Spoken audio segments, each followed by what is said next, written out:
Well, hey, it's time for Ask the Tech Guys. Coming up, why you should never go to Leicester Square after midnight. And I am Micah Sargent, and we talk to the Gizwiz himself, Dickie DeBartolo, about a way to take your coffee with you on the go. And then, Lisa's going to love that one. And then I'll explain why I'm wearing this silly hat as we explain why mesh does not always mesh. Ask the Tech Guys is next. Podcasts you love. From people you trust. This is Twit. This is Ask the Tech Guys with Micah Sargent and Leo Laporte, episode 2030, recorded Sunday, June 23rd, 2024. From Whence do you hence? Well, hey, how are you today? It's time for Ask the Tech Guys. Well, there's Micah Sargent. He's tech guy number one. And there's Leo Laporte, tech guy also number one. No, I'm number two. If you're number one, I'm number two. Okay. Can I be zero? That works. Steve Jobs famously did that. Employee zero, right? Yeah. They Apple later in their life, after a few years, decided that they had to have employee IDs, which means you had to have an employee number. And they gave Woz number one. And then said, Steve, you're number two. And he said, no, I'm zero. That is so silly. That's a Steve Jobs. That's very Steve in a Jobs-ian. nutshell. What do we do on this show besides selling silly anecdotes? We take your calls at 888-724-2884. Mm-hmm. You can call on a regular phone. Now, it's a little weird because when you do call, you'll be put in a Zoom room with others. Yeah. But we'll... you hang out and... Chill. And remember that if you are calling us via that phone number, you press *6 if you're brought up on air. To unmute. Unmute yourself and talk with us. You can also Zoom us directly, call.twit.tv. And we also have some emails we've gathered over the last week. ATG@twit.tv. Coming up at noon, the Gizwiz, that's noon our time, which is 40 minutes from now. The Gizwiz, Dick DeBartolo, with a couple of great gadgets. But first, a look at as we are wont to do. A look at the news. I used to call it my Sunday sermon, where I would pick a subject and get angry. But sermonize. I'm a mellower kind of guy these days. Oh, he's a Yale man. I'm a Yale. Oh, he must be a Yale man. Sweden, as you may know or may not know, was way ahead of us in a number of things, including they were the first really cashless economy. They went all digital. According to Bloomberg, it faces soaring fraud as a result. Sweden is an important test case on fighting cashless crime because it's gone further, Bloomberg says, on ditching paper money than almost any other country in Europe and, of course, the U.S. We love our paper money.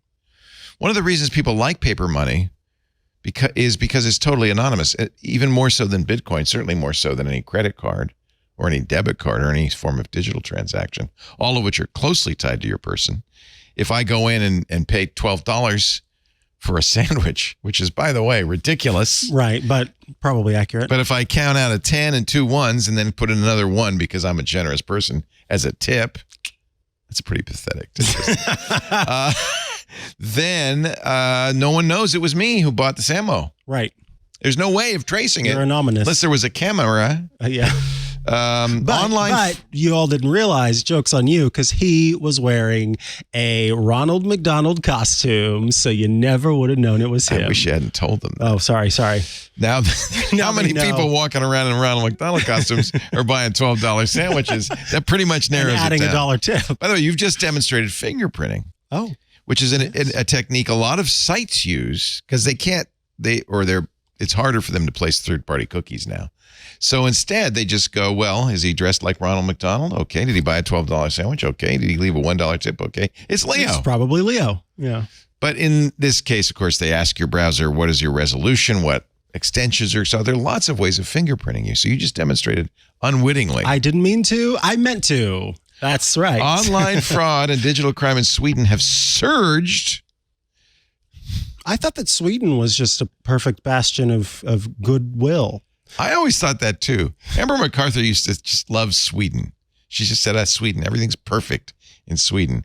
Criminals took 1.2 billion kroner. I don't know how much real money that is in 2023, doubling from 2021, and all because of this digital stuff. So just a little a word of warning. What do we do about it, though? I don't know. Yeah, I don't know. Yeah, I don't know. Did you watch Julia Child's cooking shows? You're probably too young to remember that. Did you ever watch This Old House? Oh my God, yes, with my grandparents. Loved that show. Wasn't that great? It was. And then maybe shortly after This Old House, you might have watched the Crockett's Victory Garden about planning. I don't think I had. I never watched that one. All three were created by one guy who just passed this week, Russell Morash. Not well known, but we owe him a lot. He was the king of do-it-yourself TV. Wow. He invented This Old House. He started with Julia Child in 1963 and then thought, what's next after 10 or so years?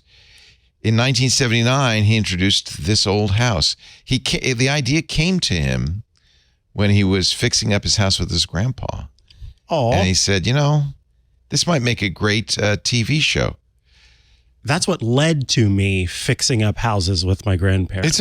You know what? I loved This Old House. Because that's why they got into the buying houses and fixing them. Right. Did 30 years with Julia Child. In 1975, teamed up with Jim Crockett to do Crockett's Victory Garden. The New Yankee Workshop that was Norm. Norm was the sidekick on This Old House. He then had his own show. So Russell Morash. One of the greats. He worked at WGBH in Boston, and that's where he met Julia Child. One of the greats. There he is. This is This Old House filming season 25 in Bermuda. You can identify him as the only one not wearing Bermuda shorts. Russell Morash passed away at the, I'm sure, a ripe old age, but I don't see it here. Well, we thank him for his contributions. Yeah. Survived by his wife, Marion, who was Chef Marion in Crockett's Victory Garden. So there. Let's see. There's lots of stories I could talk about, but Apple being a little bit of a peevish child. So they're about to any minute now. The EU is going to slap them around, saying, "Hey, this does not comply with the Digital Markets Act. Mm-hmm. Your idea of how to do third-party stores." Apple will face a fine unless they remediate, so they'll fix it. Right. They're doing the minimum and then seeing what happens. But in retaliation, Apple's announced it's going to withhold Apple Intelligence from the EU. Should we couch that by saying, although it's pretty clear that's what's happening, they say Apple isn't in their newsroom saying in retaliation. I just want to make that clear. They're saying, the same Digital Markets Act that won't let us have our way with you somehow prevents us. It's hand waving because they say it's a security concern. I'm not sure what that means because it'd have to be interoperable. Yeah, this is very Apple. Very hand waving. So they're going to block Apple Intelligence, that really cool iPhone mirroring thing, which I thought was really great. SharePlay screen sharing, all from the EU, all because they say the Digital Markets Act forces it to downgrade the security of its products and services. What's the downgrade? Interoperability. And as Gurman points out, that iPhone mirroring thing was one of the biggest exciting features for people who are big Apple in the ecosystem. Love the Apple stuff or in the Apple ecosystem. And those people tend to be the loudest in the group. So to see that not be included suggests that could sort of bring forth the militant nature that exists there. Mark Gurman at Bloomberg says it's not clear how the features might violate the DMA, but withholding the technology threatens to irk consumers in the region, 27 European nations, which might potentially put pressure on regulators. They're going to irk you, and then it's your job to irk the regulators. That's a good word, irk. Irk. I-R-K. Where does that come from, irk? Who knows? No one knows. It's a mystery. So Apple, good job, Apple, on really pushing the boundaries of corporate behavior. I have to yell at them. Now, you remember we had a caller a few months ago who was mad as heck, saying AT&T has requested the California Public Utilities Commission let it turn off using phone copper service. They are technically what's called the COLR, the carrier of last resort, which requires it to provide landline telephone service to any potential customer in its service area. They don't want to provide copper line telephone service. So they went to the CPUC, say, Your Honor, can we not be the carrier of last resort? The CPUC on Thursday dismissed the application with prejudice. Wow. With prejudice. With prejudice. I don't know what it means in regulatory terms.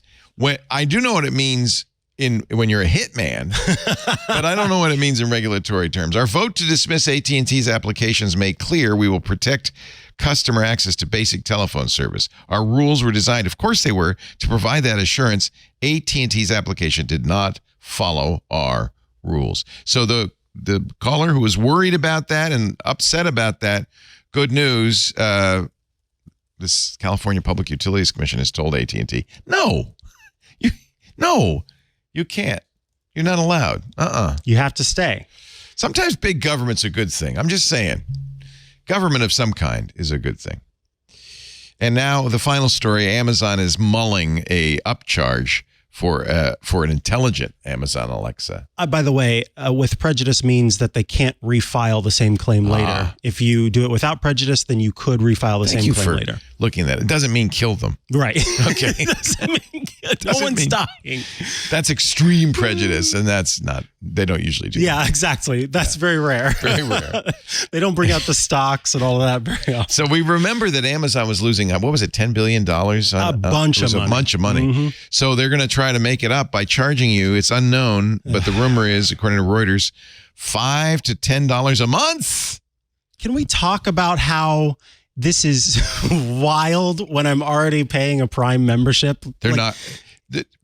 People are just going to turn off Echo. Yes. Just going to turn it off. Yes. No one's going to pay that. Because people are only using it as a stinking timer right now anyway. Yeah. How smart do you need your timer to be? So why do you need it to be any better than that? I mean, look, I would love to see this somehow succeed because it would baffle me, and I like it when things baffle me. I just don't. First of all, how are they going to show people that it can do so much more? I can answer that question. They're going to name it Remarkable Alexa. Oh, dear God. It's remarkable. Now, how much would you pay? Because they've already got the devices in their home. So, and yes, Amazon can pop up those little ads on your Echoes, but those ads there's not enough time to say, look at all of the things it can do now. I just don't see how they're going to get anybody to hop on this unless they're new to the game. Well, also there's competition because you've got Google's voice devices, which currently do not charge you for the voice. And you've got Apple's Siri devices. By the way, I'm sorry, I just probably triggered it. It gets triggered all the time. We're watching TV, and if somebody says, I'm seriously upset, she goes, yes. And by the way, with this, people will be able to use You'll still get the dumb Alexa. Dumb for you have free. to pay $5 for Remarkable Alexa. That'll come sometime in August, according to 8 people. I think Reuters has some good sources. Woo, 8? A whole 8? Whoa. That's because that's all that's left working on the team. All 8 people. Well, it went from thousands, I think, at one point. Yeah. Well, you know what? I think, the problem with with AI chatbots, and I know you've played with them a little bit, is they're chatty. Mm-hmm. It's the last thing you want a speaker to be. Yeah, I don't need it. Stop talking now. I got my answer. Now, shush. I want to be able to say things like, good morning, A-word, and it opens the curtains, right? Turns on the lights, starts the coffee maker, reads me my news. I want to do things like that. Maybe that's what it'll do. Well, you could technically do most of that. You can do that right now. Yeah. Home automation. It's a lot of work, but you can, right? Yeah. Maybe that's what AI would be useful for. See, and that's actually what Jennifer Pattison Tui, a guest co-host on Tech News Weekly, has talked about before.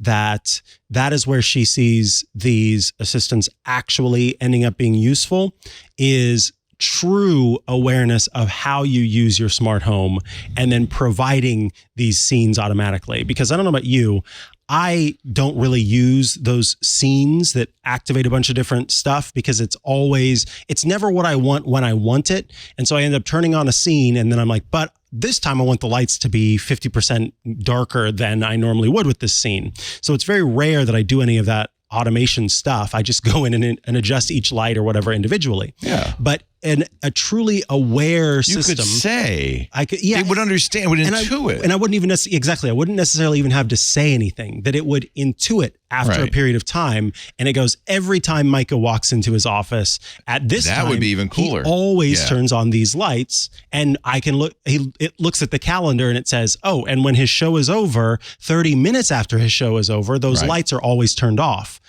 Then it starts doing that stuff automatically. And suddenly I'm going, holy cow, I don't have to worry about this anymore. Yeah, that's the promise of it. Of course, you know what would really happen. What happens here, the lights turn off in the middle of the show. And then it's I can't wait to be proven wrong, but I remain skeptical. Yeah. You really, this is the show where Micah wants you to prove him wrong. Just prove me wrong. Yeah. Make it, because right now I don't talk to any of these people on any of my devices, really. I don't trust them to do what I need them to do. And you don't do the boomer thing, which you just pretended to do. Right. Which is talk to your phone like this. Don't do that. Don't do that. I was walking behind a woman the other day downtown. I could hear the whole conversation. Oh, when she's talking to someone else on the phone? You know, here's the way this happened. It started with Keeping Up with the Kardashians. Oh, really? In order to do reality TV, you need to hear both sides of the conversation. So they would always talk on their phone like this. And that wasn't because they were deaf. It was, or they didn't like to hold the phone up. Maybe they didn't want to ruin their quaff. I don't know. But I think it was so the producers could catch the audio. Yep. But now we all have, Wow, I never thought about that. A lot of people watch that show That's and totally where this it is came how from. one uses a phone. And all reality shows do that. Yeah. This is not how one uses a phone. Unless you're on reality TV, then you do what you want. Wow, that's a really good point. That's my theory. I think I'd like to be proven wrong. You know what really grinds my gears? 888-724-2884. I hate how in movies, in almost every movie, well, there are two things I hate in movies. One, all of the tech always has to be making beeping, chirping sounds. Yeah. Every computer. Well, it's a movie. You want to hear it, right? No, I don't. I don't care. And then also, every time they hold the phone up to their face, the screen stays on. That drives me nuts. That's, by the way, if you're watching a reality show and they pretend they're talking to Norma. You can tell. You can tell. And you see the screen on, they're not talking to Norma. You know that they're not actually talking on the phone at that point. It's like, oh, they had Captain Sandy re-record that. Oh, you watched that show? Oh, heck yes. You knew who Norma was. Never mind. Let's not. What's this show again? What do we do here? John, this is what we do at this point in the show. We asked John Ashley, what the hell do you want us to do now? And he did a breaking motion. All right. Then I'd like to talk about Wix Studio. You know, it's unfortunate. I could go on and on about Wix Studio, but they said, Leo, you got 60 seconds. Wow. What? I said, I can't talk about Wix Studio. 1 minute to tell you about Wix Studio, the web platform for agencies and enterprises. Okay. Let me see if I can do this. Here are a few things you can do from start to finish in a minute or less on Studio. Adapt your designs for every device with responsive AI. Look at that. Expand Wix's pre-made solutions with back-end and front-end APIs. Generate code, troubleshoot bugs with the built-in AI code assistant. Switch up the styling of hundreds of web pages. I'm talking fonts, layers, layouts, colors, all of it with one click. And no code animations, just add those in. Gradient backgrounds. You can add them right in the editor. Boom, with a click. Start a design library, package your code and UI in reusable full stack apps. Oh, and one more big one. Deliver everything your client needs in one smooth handover. All right, my time's up, but this is the time for you to check out Wix Studio. If you haven't seen it lately, I was blown away. Visit Wix Studio. Step into the Wix Studio and see for yourself. Go to wix.com/studio, wix.com/studio, or click the link on the show notes and you can learn more. Wix.com/studio. Thank you, Wix. That was a lot of talking for a very little period of time. Now, John Ashley, should we take a call? Yeah, I'm going to pick up on Mark. Hey, Mark. Hey, Mark. Hey, Mark. How you doing? Oh, I'm well, Mark. How are you, Mark? Well, good, except for you were muted in the beginning. Well, we're not now. Yep. No, that's anyhow. I have a question. Two things. I'm thinking of some kind of smartwatch because what I want to do is I've been starting to hike. So hold on. Hike? I gotta read. Yeah, let's pause. I gotta read your hat. It says dad humor and then loading and then LOL. That is did you get that for Father's Day? I got it actually for Christmas for my daughter. She made it. I've also got one that says fun on the river. It's orange. And it has, see behind me, well, going the wrong There's way. the river. See behind me, Colorado River. Oh, beautiful. And so it was orange because I wear this orange hoodie with long sleeves. So, people don't run me over on my jet ski. And so it has pictures. Oh, you're jet skiing down the river? That's cool. Do you have a stand-up or a sit-down jet ski? No, just a sit-down. Yeah, my wife is a big stand-up jet ski rider. And you know who else is? Johnny Jet. They used to call him Johnny Jet Ski. Really, I'm not kidding. Wow. He was a famous jet skier. Anyway, that's that. My wife says when she does it, she comes off, she's glowing. She's the most fun you ever had in your life. So I guess you enjoy it. I'd love to have a house on the river where for breaks I would just go down, jump on the jet ski, go around and come back. Wouldn't that be nice? Yeah. What can we do for you, my friend? I am missing sometimes texts and voicemails, usually not calls. And then I don't think about checking them all the time. And also I've been hiking up in the hills trying to improve, physically improve. And so, but of course I need to know max heart rate. So I'm wondering, would a watch help or like beep every time I don't pay attention to texts or voicemails? And can one also be good for checking my heart rate and beep when I start going too high? Yes. Yes. I don't see. Do you have an iPhone? Yeah. Why are you missing the messages? Well, because either I'm on the phone a lot or I'm listening to Twit. And so on the headset, actually the phone has this headset. I'm too busy listening to Twit Gambit. I like it. Yeah. And so then I just miss them, and I'm not one of those phone people who's always looking at their phone. Mm-hmm. Right. Yeah, it's just on my belt. That's what I do. Now you have to make sure that the watch will send you notifications. We talked about this last week. Yes. But that's what I do. I always know in fact, I can answer the phone on my watch, and it's, believe it or not, decent quality. So I can actually talk on my watch to people and stuff. When the phone rings, I'll see their face, and I press answer. And when I get text messages, I could just slide it down and show the text messages like this. They even have a nice feature where if you tap the text message, you get some canned replies. So if you're too busy jet skiing, you could say, hey, I'll get back to you later. They don't have I'm too busy jet skiing. I wish they did. That would be a good one. Can you add custom ones? Can. You can. You can change what the text says. Yep. Is it, if I have Android, which I do, do you have recommendations for whether it's Samsung or a Fitbit or my next phone? I'm just thinking of getting Apple. Google has the Pixel Watch, which will do that. My favorite Android watch is the Samsung. And what kind of phone do you have? Is it a good Pixel? Yeah, Google Pixel 6a. Okay. So you might want to go with a Google Watch, although I think the Samsung watches are better. They just announced a new generation of they call them the Gear, and they just released the Watch Ultra. They're always playing keep up with Apple, on this.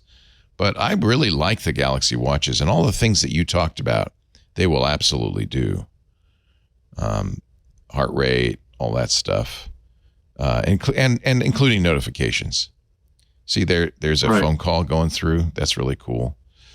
Heart rate monitoring, you see. So I like that. You get the messages. You can send messages. You can answer calls. So everything that you want to do. I believe the Pixel Watch does that as well. Remember, Google bought Fitbit, so they've incorporated a lot of the Fitbit features into the Pixel Watch. Okay. And will it beep at me later? In other words, if I'm just like, that's part of my problem is I may walk away from my phone and it doesn't occur to me to go to my phone and look, because I don't always get calls. Don't always will get not beep at you later. No. Yeah. I missed that from the old voice recorder days. Yeah. The like Apple your Watch, answering machine that would beep at you. Yeah. Apple does have a feature for that. Really? Yeah, but it's not a lot later. So you can tell it to remind you. Let me see what the actual feature is called. So settings, notifications, and then messages. And there's one that's like, let's see what it's called here. It is called, well, now I'm trying to remember where it shows up, but there is, yeah. So what does it do? It every once in a while it says, yeah, if you don't respond to it, there it is, repeat alerts. And so you can say once, twice, 3 times, 5 times, 10 times, and they're 2 minutes apart. So most would be 20 minutes. Exactly. Yeah. So not great, but that is a feature there. And I mean, I don't know if Android, has a I have no idea. Feature. I didn't know the Apple Watch did. So, and that's the one I wear. The only reason I'm not crazy about the Pixel Watch is the design, the crystals is kind of like it's pretty, but it sits up above the watch, and I think it's very vulnerable, so they get cracked. I've heard about delamination as well. But I would say probably it does everything that the Samsung does. You notice it's more expensive. It's $350. So I would just get a Samsung smartwatch. It will do all of that. I don't know about the continual notifications. Well, you know what you could do is, can you set a repeating notification that says, look at your watch? Yeah, or something like that. Just tell your phone every half hour until I say stop. Remind me to look at my notifications. Oh, and somebody I didn't even think of this. Somebody in the Discord's reminded me that OnePlus also makes a watch. Do you chocolate milk mini sip? Do you own one of these? Because I don't have any experience with them. But I think OnePlus does some very nice stuff. And look at that. That's a good looking watch. And because it's using Wear OS, this would be comparable to the Pixel Watch in terms of performance, but probably a better watch. More robust. Google's had all sorts of trouble with the Pixel. I don't trust Google for hardware anymore, unfortunately. They've had a lot of trouble with the watch. So this probably be another good one to look at if you want Wear OS, which is designed for Android. And these have much better battery life, which is incredible. So it's called the OnePlus Watch To. And let me just make sure. Because it's a Wear watch, it's going to do the notifications. It's going to do all. Look how exactly like Apple. Yeah. Right? They're just copying. It is. It's just, everything. Yeah, it's got the heart rate monitor. They call it O Health. Oh, health. Oh, health. Oh, health. That's what I'd call thing. It. Yeah, wellness. Or maybe it's health. Ah, health. Oh, health. You could get a hat with that. Oh, health. So I'll have my daughter make one up. Those are three different ways. I'd least recommend the Google Pixel. I have experience with all of the Samsung watches. I've been very, very happy with them. And yeah, this Nothing looks pretty good. I have to say, it's a little more expensive. It's $400, but that's because it's big too, 46 millimeters. That's the other thing. You should remember is these smartwatches tend to be kind of hefty, but Mike is a slender. That's Canadian, by the way. I do have a slender. Oh, that's Canadian. Why am I in the? It's $300. Oh, that's much better. I was going to say mine says $269. Oh, that's much better. That's even less than the Pixel. You know what? I forgot. Chocolate Milk Mini Sip lives in Canada, so he gave me a Canadian website. So there you go. That was, if you're in Canada, it's $3.99. So there's some good choices, this is Mark. Great. I think the watch is what you want. Oh, are you going to wear it jet skiing? Yeah, probably. I mean, if it's waterproof, yeah. So generally, except for the last thing where I jumped off one wave and landed in 2 waves converging and basically slammed into the handlebars. Oof. I generally don't fall off. But there's a spray. Oh, no, there was no spray. I just hit the bottom, the thing submerged, and then popped back out. Yikes. Oof. So you had a quick dunk, a little dip. No, yeah. Yeah, the concern is jet. Any kind of jet spray could bypass any water resistance. But misting, misting, splashing, even submersion. Quick submersion. Yeah, you'll be fine on all those. Yeah, I think you'd be fine. I actually have to get one of these OnePlus watches. These look pretty pretty nice. I don't know about the waterproof status on this, so I'll have to check. I'll read up on it, but at least I never would have thought to look at this. I only thought Samsung, Google. Yeah, me neither. That's why we thank our Canadian viewers. Okay. Well, hey, if you ever come down to Southern California and need your picture taken for the group, I'm available. Oh, it's that Mark. Yeah. It's so funny. I'm sorry. I never remember Mark. Mark did, when we were in Boston, he came out to see the Last Best event that I did with Steve Gibson. And there was a line out the door to get Steve Gibson's autograph, not autograph these days, selfie with him, right? Right. There was a line out the door to get a selfie with Steve Gibson. And Mark very kindly, he saw me fumbling and stuff, said, let me be the photographer. So you managed that line beautifully. So you came up, you said, okay, you got 1 minute, take the picture. There you go. You posed him and everything. You were good, Mark. I appreciate it. Thank you. Yeah, thanks. Next time we do an event, I'll let you know. Yeah, I stop every time at Disneyland or places and will help take pictures. Oh, that's nice. Which is funny because I hardly take pictures of my own family. But you're good. So Marquez Brownlee, thanks, Mark. Take care. Marquez Brownlee gave the OnePlus Watch To a review. You can watch his review. He says, I think the headline says it all. Total redemption. Total redemption. Nice. Good to know. There you go. Hybrid powertrain in a smartwatch. Now that's an idea. All right. There you have it. We have time for another call before Dick DeBartolo graces us with his Gizwizzy presence.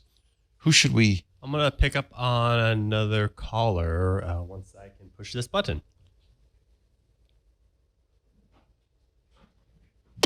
Now, if you're a caller, you should press *6. You should do that. And John, you see what it says on that screen there?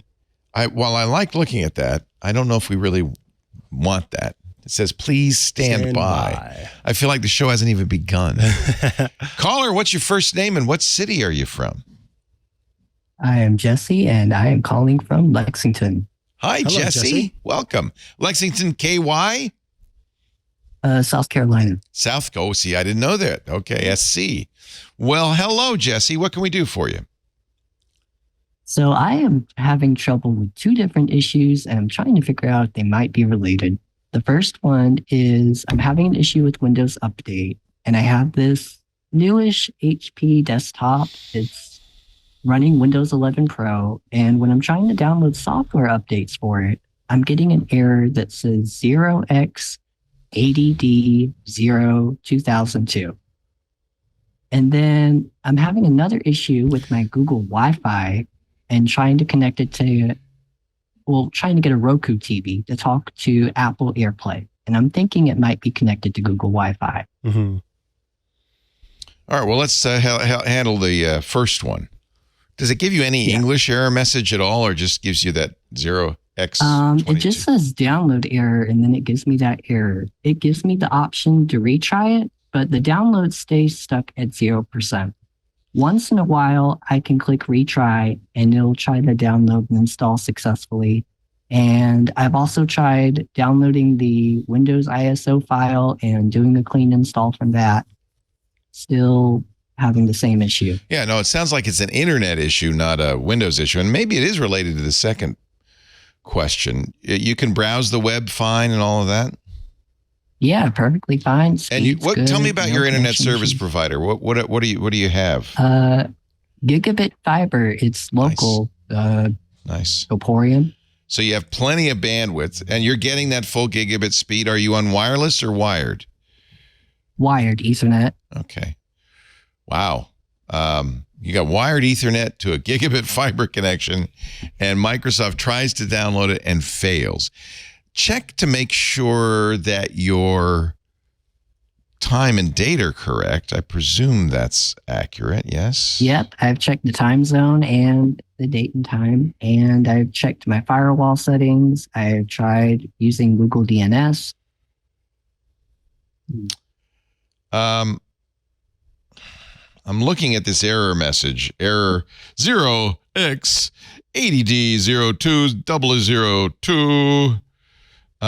Somebody else has this. This is on Microsoft's community support page. The thread is locked, which means they must have come up with an answer. This is from 2 years ago. I don't know. That's all this stuff. Did you see the fix about changing the client setting? Allow clients. Yes, I've tried that already. Good that you tried that. Progress 0% is never a good thing, and that is. Yeah, especially when it comes to like antivirus and malicious software. I mean, so you did those three suggested methods, I assume. Resetting the Windows Update components. What security software are you using, if any? I have not installed anything special. It's built right into the Windows OS. I have not changed anything. Right. So that's the other thing that sometimes causes, you have some Norton antivirus famously on there and would say, well, no, I'm not going to let you download anything ever again. I see on this that one of the things, network adapter reset. That's interesting. Yeah, I've tried that too. Yeah, it looks like you've looked at this page because you've done all the things that this page recommends. So you've seen this support message before. Yeah, so I know I'm not the only person with this issue. Someone else out there has to have it. Right. And he never got it fixed, and they closed the thread without a solution. That's frustrating. Yeah. So you're trying to do the download. I mean, I guess you could you can download these updates separately and then apply them. Right. I'm able to pull up like the Microsoft Windows Update catalog. That's what you do. I know that works. And that does work. So you're able to download those updates via the catalog. They do that for IT departments, right? You got 100 machines you want to update. You don't want to go to each machine and say update. You go to the catalog, you download the update once, and then you bring it around on a USB drive or something, and you update each machine. So that works fine. You're able to download from the catalog fine. Yeah, it's just a bit of a hassle having to look up each individual update. Yeah. This is a thorny issue. Out of sync in our Discord, our Club Twit chat says there used to be a Windows Update repair tool, but before you get your hopes up, it never worked. Right. I tried to go in the settings and look at that. That is grayed out for me. Yeah. The windowsclub.com, Joe's given us a link to fix Windows Update errors. It's interesting. So you wiped the drive and reinstalled Windows, and it still happens. Yeah, I did what Microsoft recommended with the ISO install. I followed their recommended steps, and it looked like it was going okay. But then when I would go under settings, Windows Update, and I would let it download, I would let it sometimes sit there all day, and it would stay stuck on downloading 0%. Wow. And you don't have you're not telling it it's a metered connection, are you? No, I made sure that was off. Yeah, that's a common hack people do to keep it from doing updates in the background, things like that. Delivery optimization not enabled. Wow. Yeah, that's off too. Yeah, it sounds like you have done everything. Uncheck boundary group option. I'm looking at a Reddit post in r/sccm. Same problem, exactly, right? Updates and feature updates stuck at 0% download. Oh, by the way, all that error code means is after I waited and nothing happened, and I'm giving up now. So it's merely saying exactly what you already know, which is the download's not starting. And, reasonably after a period of time, it goes, I give up. So there are I don't know if you've looked at this. This is a pretty obscure place to find it. r/sccm, the All Things System Center Configuration Manager. Yeah, we'll put this in the show notes. Thank you to our Club Twit members who are very useful in this stuff. This had a lot of features, but this unchecked boundary group option is interesting. And then there are other things like Delta updates in the system update client setting. These are network professionals for the most part. So I've been able to download updates to it previously. And then one day it just stopped and gave me that error.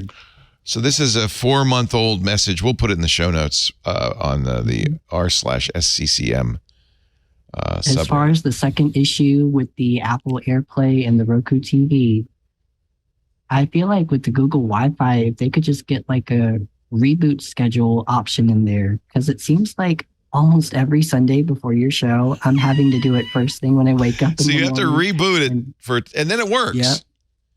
Yeah, it works just fine.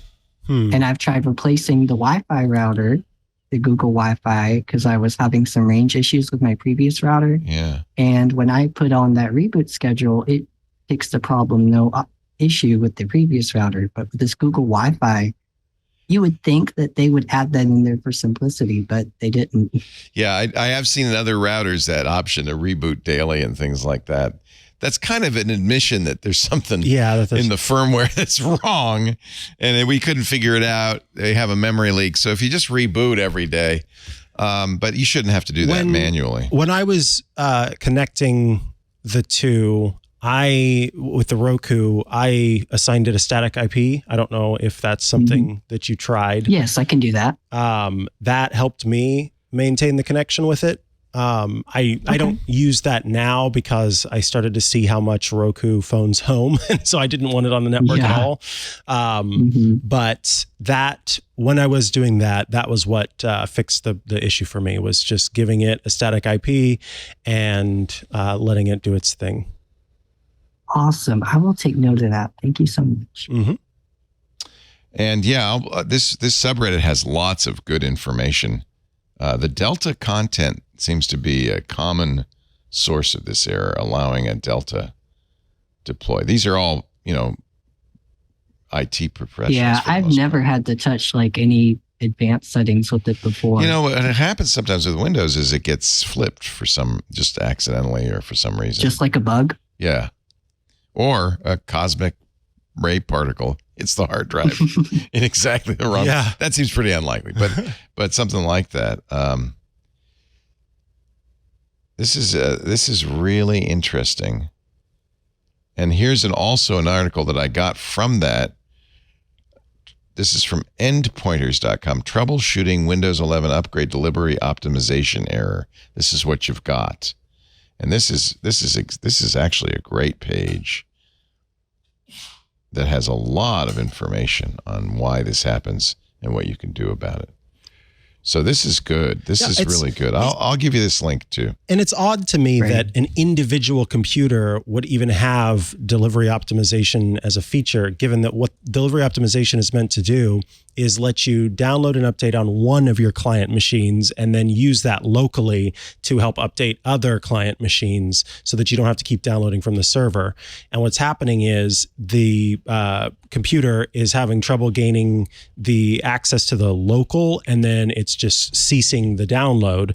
But if you don't have a bunch of machines that have that, then you don't need to really use delivery optimization. And so to have that for a personal machine as opposed to in, a giant work group is a little odd. But again, this stuff gets flipped for some reason. Yeah, it's the HP desktop. I bought it off of Amazon like less than a year ago. It was certified from them and it's worked great. I don't think that's the issue. Computer. I think some little weird setting got flipped, but I've put 2 links in the show notes that should at least give you a lot of things to try. And let us know if it works. Yeah, okay? We'd love to know. Mm-hmm. Yeah, definitely. Is this your first time calling? No, I have called you before. And we remarked at that time on how good the quality is. Mm-hmm. That's the best phone call I ever heard. Yeah, sounds great. What are you using? Yeah, I'm actually on a Blue Yeti microphone. And you're on the phone or on Zoom? I am on Zoom. No wonder. Yeah, Zoom. You sound like one of our hosts. That's why we use Zoom for the host. Hey, it's great to hear from you. We'll hear from you again, I hope, with a successful fix. Fingers crossed. I will keep you updated. Thank you so much. You're watching Ask the Tech Guys. Micah Sargent, Leo Laporte. We do this show every Sunday around 11 a.m. Pacific, 2 p.m. Eastern, 1800 UTC, so you can tune in and get your questions answered. You can always email us if we're not around, atg@twit.tv. And that phone number at the bottom of the screen, that works all week long. If we're not here, you'll be able to leave us a voicemail, 888-724-2884. Let's continue. It's time to say hello to Mad Magazine's maddest writer, Dick DeBartolo. I have in my hands the latest August issue of Mad Magazine, and I'm going to interpret. Look at this, autographed from Dick himself, and you can see that the rain cloud over Coney Island is Alfred E. Newman. Everybody's getting wet except for the people on the other side. That's actually really fun. It's the summer bummer issue, and you have some good tips in here, Dick, right? I do. I have Mad's Guide to Stay Safe on Your Summer Vacation. Why is National Lampoon crossed out of the top? You know what? Because National Lampoon made 5 vacation movies. So we thought I get it. Yeah, you get it. I get it. Yeah. But my favorite is the last one is, they say put bows on your luggage and stuff. Yeah. No, labels are better, like nuclear waste, body parts, refrigerate immediately, flesh eating, bacteria samples in clothes. Oh, that's brilliant. Yeah, people are not going to take your Never luggage. going to take your stuff. Yeah. And in fact, I've heard baggage handlers say, do not put bows and ribbons in your luggage. That's going to cause problems with our automated Yes, exactly. luggage systems. Yes, get caught in the machinery. Yeah. Yes. Yeah. Dick DeBartolo in Disneyland. You survived the heat dome. Oh, my gosh, yes. You know what, Leo? I'm going to have you just show the back cover only because I'm kind of proud of this. Is, of all things, the Norman Rockwell Museum has a huge Mad exhibit that's going to run the entire summer. You told us about this last week, and you helped them out, didn't you? And I was one of the 3 consultants for the exhibit. I am so thrilled that DC, in their infinite wisdom, decided to give this a plug on the back, because I'm sure that was hard to convince them to. That is awesome. Museum Gone Mad, the art and humor of Mad Magazine. The Norman Rockwell Museum is in beautiful Stockbridge, Massachusetts. One of the most beautiful. Oh, that's right. I'm sorry. You said you've been there. I love Stockbridge. It's gorgeous. Yeah. Great. June 8th through October 27th. You know what? If you want to see a beautiful area of Massachusetts, they've got the trees and everything. It's beautiful. And go see the Norman Rockwell Museum. I guess Norman Rockwell lived in Stockbridge. That's probably why the museum's there. I believe he did. Yeah. And we satirized so many of his pictures that it made sense. Look, we gotta have it is a little bit of a departure for them, but that's good. That's good. It is. It is. Yeah, Stockbridge is. Anyway, so I do have 2 gadgets for you. One, you, Leo, especially will love because it's from AeroPress. Yeah, Lisa's going to love this. Oh, too. wait a minute now. We were doing Swedish death cleaning. So one of the things we had to do. Did they go? One of the things we had to do is go underneath the coffee bar. We love coffee so much. We have a dedicated coffee bar that's just coffee. And underneath it are all the different ways I've purchased over the years to make coffee. And I went under there. There were 4 more AeroPresses, including one travel AeroPress. We had so many AeroPresses. Of course, I didn't throw a single one out. One needs one's AeroPresses. One does. Yes. These are widely considered the best way to make coffee. Weirdly, from the same people who invented the Aerobi Frisbee clone. Yeah, that's if you want to deliver coffee fast. You put it on the Frisbee, can you?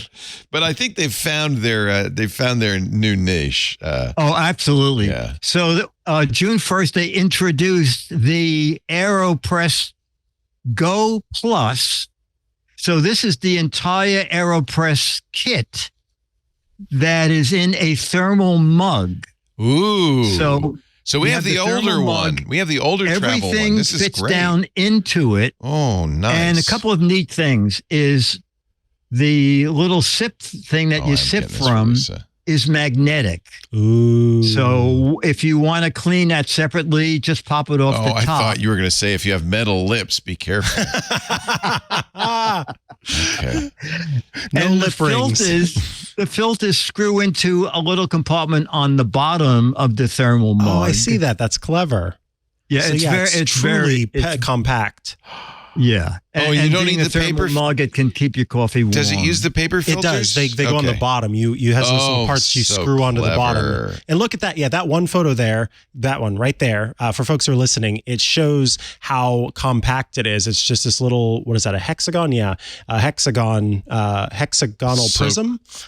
It's a hexagonal prism. Hexagonal prism. Well, I'll be damned. No, it doesn't print. but it is clever how everything fits into the. I'm getting this into the thermal. Lisa literally brings an AeroPress with her every time we travel. She doesn't trust other people's coffee.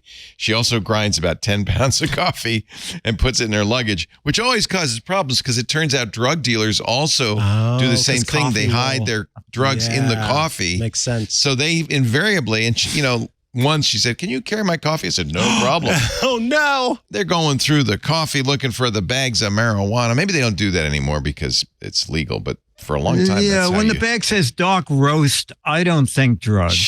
I know. Well, it is a drug, but it's a drug of choice. It's legal. It is a drug. This is awesome.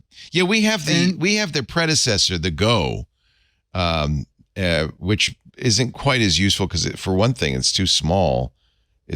So I'm going to get her the Plus. So that's great. Yeah, the Go Plus. Yeah, it's out this month. It's out this month. Exciting. It's twice as much. The other thing I did not get to play with this, but Lenovo had an event Tuesday to celebrate the shipping of their first first Copilot. Oh, the Copilot laptop. Plus? Yeah. Yeah. Yes. Did you get one? No. I think you can fill out a form and request one at some point, but it's called the Yoga Slim 7X.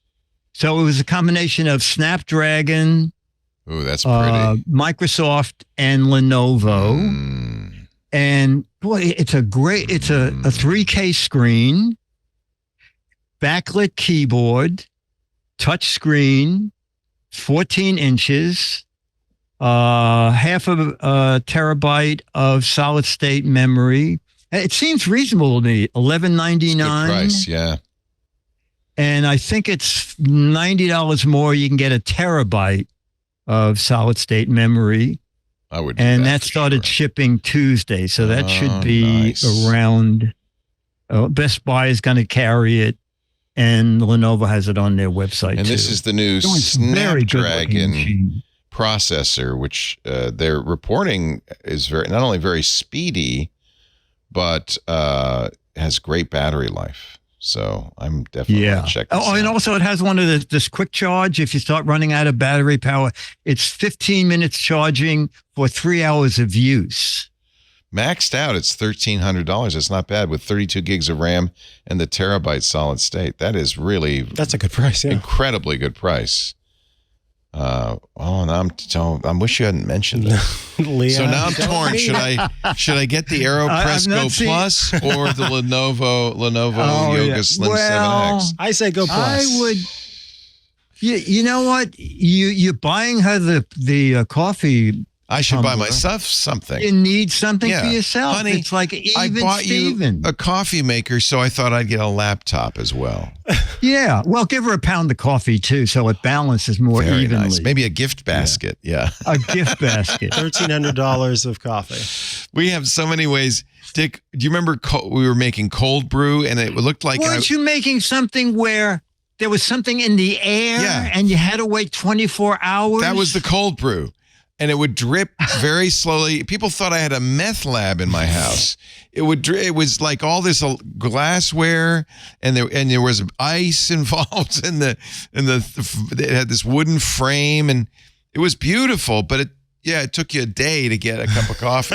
I remember you said, Dick, this coffee is going to be so great, and I said, well, Leo, my flight was 3 hours ago, so it better be good. Oh yeah.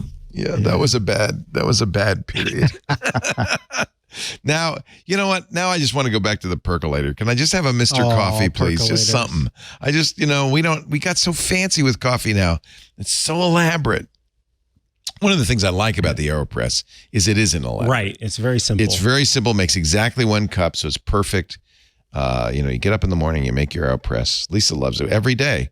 And Michael, our 21-year-old, he has the AeroPress habit too. He'll set it up the night before because he has to work early. Oh, that's great. And it's all ready to go. That's probably why we have 4 AeroPresses. One for everybody in the family and any visitors. Dick DeBartolo, how do we get? Yes, sir. I would love to get a copy. Maybe I'd like to win. Well, if you autographed play the copy. What the Heck Is It game, you can get one. And it'll be that issue. You just have to guess what this thing is. And because it's summer, there are less entries than usual. So you have a good chance this year to win the August Mad by guessing what that heck that thing is. Let me just, so here you go to you have to go to www.gizwiz.biz. That was what's slowing me down. If you just go to gizwiz.biz, it didn't work for some reason. But it didn't work? Yeah, this has happened before. Call Myra. Myra, is she still doing the website? No. Oh, there's your problem. She retired. She retired? Who's doing your website? Me. Aha, now I understand all. Yeah, now, yeah. Get the dub. Yeah, there's no, a thing soon I'm going to have it on the web. I'm working on that. Put it on the web, and then everybody can see it. Yeah, so I have it on my desk. It looks great. Go to www.gizwiz.biz. Click the button that says, what the heck is it? Right under there, the Gizwiz is the tech guy. This is the, I don't know what it is. But anyway, if you can figure out what it is, I'll tell you what, you don't really need to figure it out. There are 6 autographed copies of Mad Magazine for the right answer. There are 12 for the best wrong answers, okay? But all the rules are here. That is right. If there are too many right answers or wrong answers, they'll do a drawing. You're playing for the Mad Magazine for August, the Summer Bummer issue, and you have until the end of June. Not very much longer. Another how did we week. get to the end of June? Wow. I have no idea. Wow. I don't have to play. I'm not allowed to play, but I No, get you my could magazine. play. Well, you get an issue every month anyway, so why? Wow, look at that. That's great. The centerfold. Oh, Tom Bunk visits Coney Island. This is better than Where's Waldo. That's so funny because I was talking about Where's Waldo this morning. Is there anything like Where's Waldo? Is there Waldo in here? No, but occasionally there's the Mad Staff, so I haven't looked at that class. Oh, you have to look for yourself. Sometimes I'm in them, and sometimes I'm not. This is so fun. They call it the Shore Losers Department. Ooh, this is Coney Island, all right. There's the original Nathan's, the Wonder Wheel. How fun. Little Odessa. Thank you, Dick DeBartolo. You are my guys. hero. This is great fun. Madd's Maddest Writer. Oh, Gizwiz.tv. You can watch the show every week and the Gizwiz podcast every week. Gizwiz.tv. You can even watch it live when Chad and Dick fire up the cameras and make magic. Thank you, Dickie D. Bye-bye. Thank you, guys. Bye. Gizwiz.biz. Gizwiz.biz. We don't pay him, so I got to give him a plug. Gizwiz.biz. All right. That was fun. I don't know if you've ever noticed, but when you go to that site, it redirects to gizwiz.me. And so I've always just been going to gizwiz.me forever. Even though it says gizwiz.biz at the top, when you go to gizwiz.biz, and that works with that gizwiz.me. Yeah. So gizwiz.me. Yeah. So that's so confusing. The internet as a whole is confusing. It's confusing. And it is a hole. It is a giant hole filled with weird stuff. Can you believe it? The 19th Gizwiz show, 19th year of the 19 years of Gizwiz, episode 1993 was this week. That's amazing. Long time that show's been on. All right, John Ashley, what would you like us to do now? I'm going to pick up on a phone caller that I want to assume is from the UK. All right. The United Kingdom. Remember *6 to unmute yourself. Oh, no, and I just knocked all the email on the floor. Wait a minute. Oh, I got a couple. That's all right. You were able to grab a few. Before the tower of email. It's getting higher. The leaning tower, yeah. Sundays are special, says Steve from Mesa, Arizona, a $7 guy. You know what that means. Club Twit. Twit. Yep. He says, I enjoy Twit, especially everything Mac Break Weekly, iOS Today. Sundays are special with the tech guys this week in tech. Thank you, Steve. Thanks. That's very sweet, Steve. My problem is I can't leave my computer room without degrading the signal. Half a Laporte just doesn't make it. Is there a booster that will let me roam farther using my AirPods? Bluetooth. So what he's doing, he's got his AirPods and he's got the show on his M1 Mac, his Mac Studio. And and this happens to me too, I often forget that I'm on the phone and I'm talking and I start walking and it starts going because the phone is back. There's no way to fix that, is there? No, here's my recommendation. My immediate recommendation is to not use this is one option. Don't use your Mac as the way to watch it. Use your phone. If you use your phone. Or something portable anyway. Because you'll be able to take that with you. But here's what's great. Your Mac can serve as an AirPlay destination. So if you want to have it pulled up as a display, you can watch it on your Mac as a display. Oh, so you start on your phone. You start on your phone. And then you AirPlay your phone to your Mac Studio. Yep. But you have, if you're doing that, can you still hear you can the audio and the AirPods from the AirPods from your phone. So then when you walk away with your phone, it's going to play the audio. So you're watching on the Mac Studio. You get up, but you wisely put your phone in your pocket as you get up, and then you wander away. The thing still plays in the Mac Studio? Yes. But your audio never But your audio is coming with you. Oh, you're so and because it's over Wi-Fi that it's going into your Mac, so then you don't have that issue. Right. I've also found that the Bluetooth radio, in my experience, is better from the iPhone than it is from the Mac. I've mentioned before, I live in what is that called? A split level home. So it's 3 levels, and I can have my phone all the way on the top level, go down 2 flights of stairs into the garage. And unless I'm at the far corner from where the phone is, I still have good signal. If I'm on my Mac, I just go down 1 flight of stairs and it starts to break up. So it's been my experience that it does do better on that. Yeah, you can also, as someone is pointing out in the chat, use HomePod minis to kind of spread the sound thread to home. That's but a good idea. If you live with other people, he that's says, rude. no, I don't want to complicate things beyond using AirPods for listening. So there you go. Yeah. So I hope you have an iPhone. That wouldn't really complicate anything. Right. Yeah. I think do it from your device that you can move around with. Yeah, that's a good point. There is no way to extend Bluetooth. Yeah. Because the problem is Bluetooth has the issue of being in the same frequency as so much other stuff that you have in your home. And so that's why turning on a microwave can interfere with your Bluetooth signal. Your Wi-Fi router can interfere with your Bluetooth signal. That's why they talk about Bluetooth mice being an issue in your home. There are, though, Bluetooth boosters in the world. I didn't know. 2 of these connect just to the USB port. Are they real or are they elevator door close buttons? That's a good question. Long-range Bluetooth audio transmitter receiver for TVs. Huh. Well, it's only $9. Now, this may really just be a Bluetooth adapter. Yeah, that might just add Bluetooth. Oh, but guess what? It's long range. It does say it goes 328 feet. Wow. So this is for a desktop or laptop PC with Windows. So it's not going to be good if you're USB-A. Yes, yeah. I feel like these might be old devices. Let's see if we can find one that works with the Mac. 328 feet.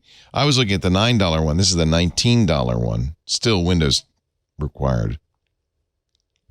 Why would it require Windows? That's a good question.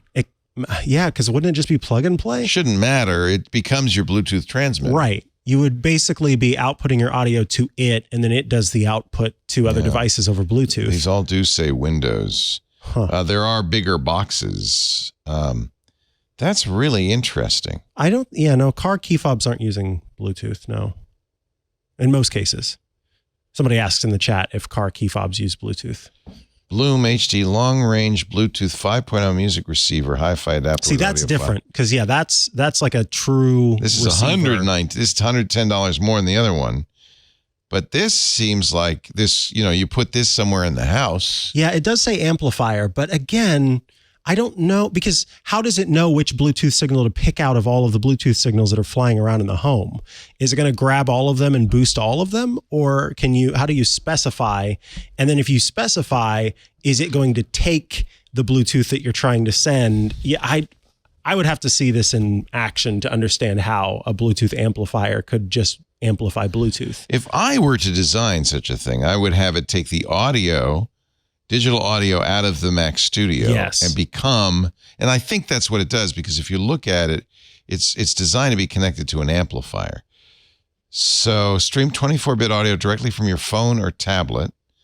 I'd like it that supports these newer aptX codecs. Change pairing name, iPhone. So this isn't, it looks like. So is it only a receiver or does it also transmit? Oh, I see what you're saying. Yeah, it seems like what it does is it takes music from yeah, this isn't what you want. Unless you hooked it, well, you could.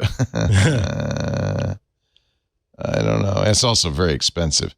So I don't know what the answer is, but there are things that claim they will extend the range, might get it throughout your house.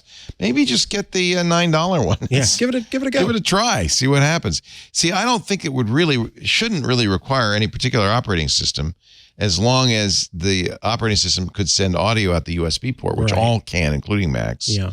And then this thing is a Bluetooth adapter with an antenna, which I think is the idea of how they get the longer range.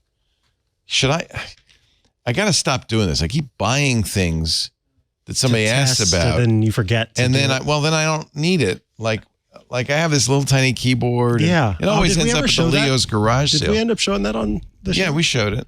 And then that was it. Maybe I think I was sick that week. Yeah. $9. I guess I could try it. I'm just really nervous about you plugging that in your computer, to be honest with you. Well, what could go wrong? It's from the eDupe Love store. Okay, let me call up Steve Gibson right now. What could possibly go wrong? Oh, look, eDupe has a lot of these things. Oh, I love eDupe Love. eDupe Love. Everybody knows eDupe Love, right? Yeah. Oh, sorry. eDupe Bow and Arrow Love. Yeah, I like that because it's a Cupid, see? What's that fancy thing that looks like it's got cooling fins on it? This is a Wi-Fi 6 PCIe. Oh, you put it in your computer. It's got Bluetooth 5.2 as well as. So if you had an older PC, you could upgrade it to the latest and greatest for only Wi-Fi 6E. $30. For $30. I do love eDupe. No wonder they call it eDupe Love. There's a thought. Yeah. Good luck. But I think I like your idea. If you have an iPhone, pair it to the iPhone and carry it around with you. Leo, do you want to try that caller again? Oh, yeah. You think you got him? Let's find out. Let's go to the jolly old and see. Press *6 to unmute. First name and the city, please. Oh, I'm calling from London. My name is Bala. Hello, Bala from London, England. Welcome. It's nice to know we have a listener. Thank you. Yes, in England. Well, yeah, I do follow you guys. Yeah. Thank you, Bala. What can we do for you? Well, my question is, it's a long story, but I'm going to keep it short. My phone was snatched in central London recently. It's an iPhone. So then I want to remove the Find My option. Would that be a problem? The only way you can remove it is if the original owner does it. Because so if I remove it, I don't want thieves to have my data on my iPhone. So what I did was when somebody snatched my phone in central London, I came home and then I put the phone on Find My device, that option on my iPad. And then I did also use the erase option. Now I want to remove that iPhone from your account iPad. Yeah. But my question is, if I remove the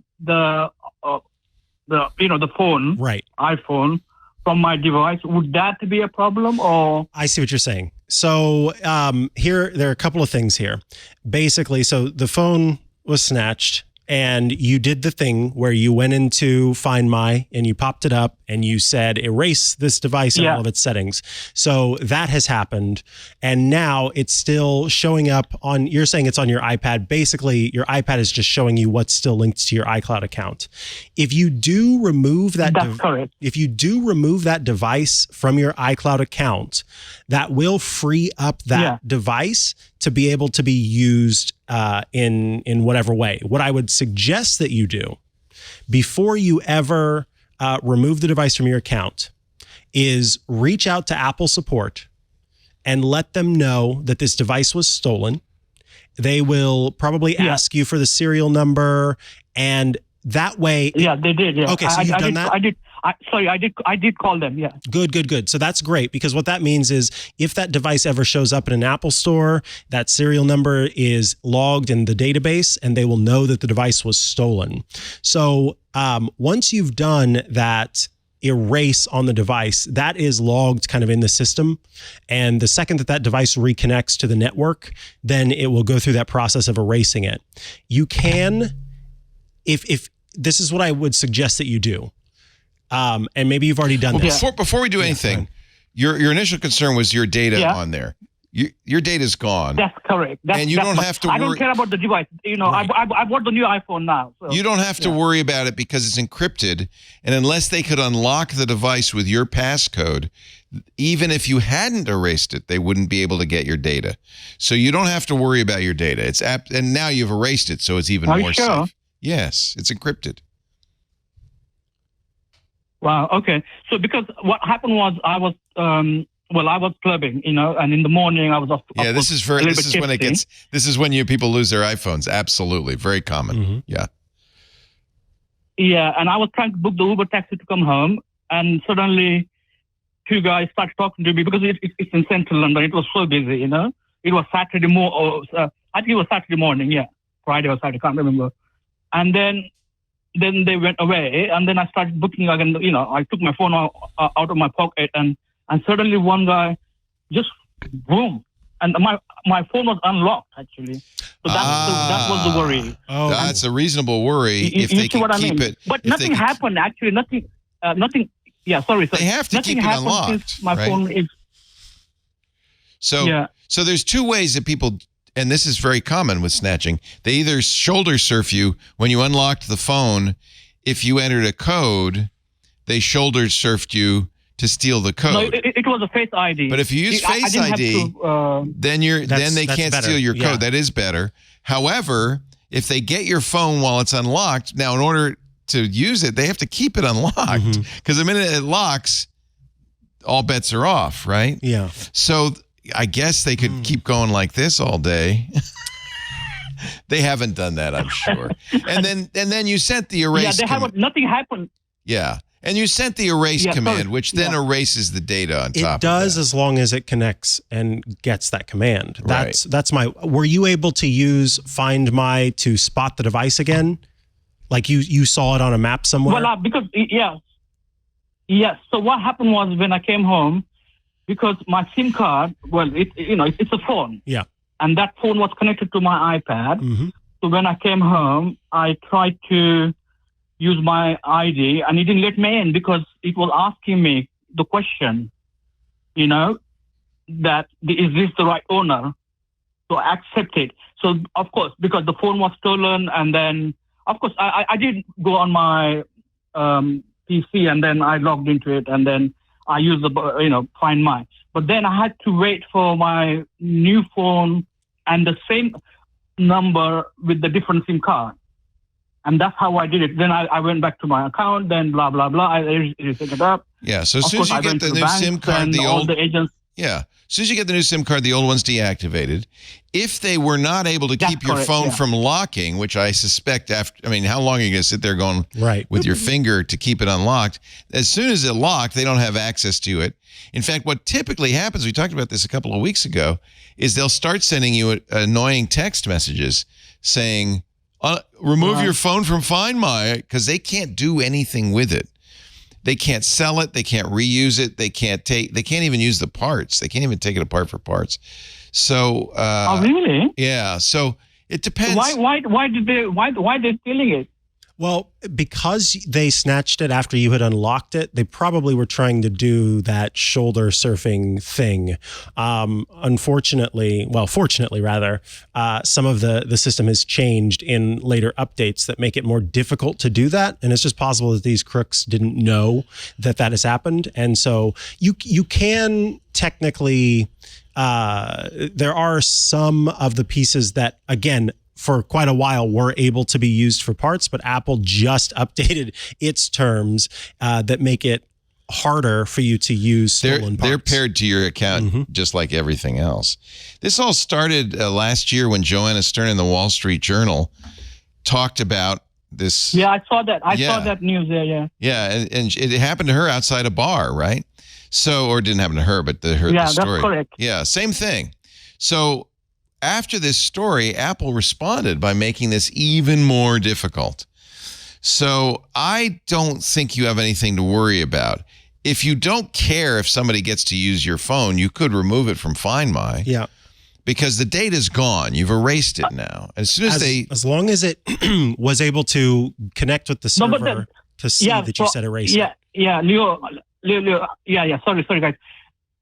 I have used the option erase, but the phone is still there. You know, it's not gone. It's still there on my. Those are two different things. Find My option, as it will be it's forever. Supposed to stay there. Yep, unless you remove it, because those are two different things. One is telling it to erase all of the data on the phone, but that doesn't remove the Find My activation lock protection. The reason it's still showing up on your account is because it's still locked. It's still pending. The erase. Okay. Erase it says pending. So that's good news in some ways. It means they were not able to connect it to any network. So what they did after they stole it, by the way, somebody steals your phone from a nightclub in the middle at 3 a.m. is not the smartest people in the world. So they don't know that phone is worthless, but they've got it. They turned it off. It sounds like they turned it off immediately, which means they now no longer can get into it. The minute it's turned on, it'll register with as soon as it registers with the network, it will then immediately get erased. But the fact that it hasn't been erased means here's what happened. They got it. It's locked. They go, oh, screw it. And they threw it in the Thames. And so it's off and it's gone. Now, if you wanted to really harm them, you would not remove it from Find My for a while. Yeah. But who cares? It could be a waiting game, honestly. Yeah. I mean, it just depends on how much you want to harm them. So if you wait a year. Yes. I saw the news about iPhones stolen in London are sent to China, apparently. Exactly. And they're using the parts. Exactly. Which they won't be able to do either. So as long as you don't unlock it. Now, the next step is you might start getting text messages to your new phone because it's the same phone number saying, hey, That's correct. Yeah. I'm an innocent person that just happened to buy this phone and I can't use it. Would you mind removing it? And then they get more and more irate. We talked about this the other day. And they'll start threatening you and your family. Just ignore it. Oh, yeah, they get mean. Yeah, they're trying to scare you, but they can't. They're not going to do anything. That's the famous, I'm going to send Miami to ruin your life. Yeah. Leo and I don't know if we'd have different methods of dealing with it.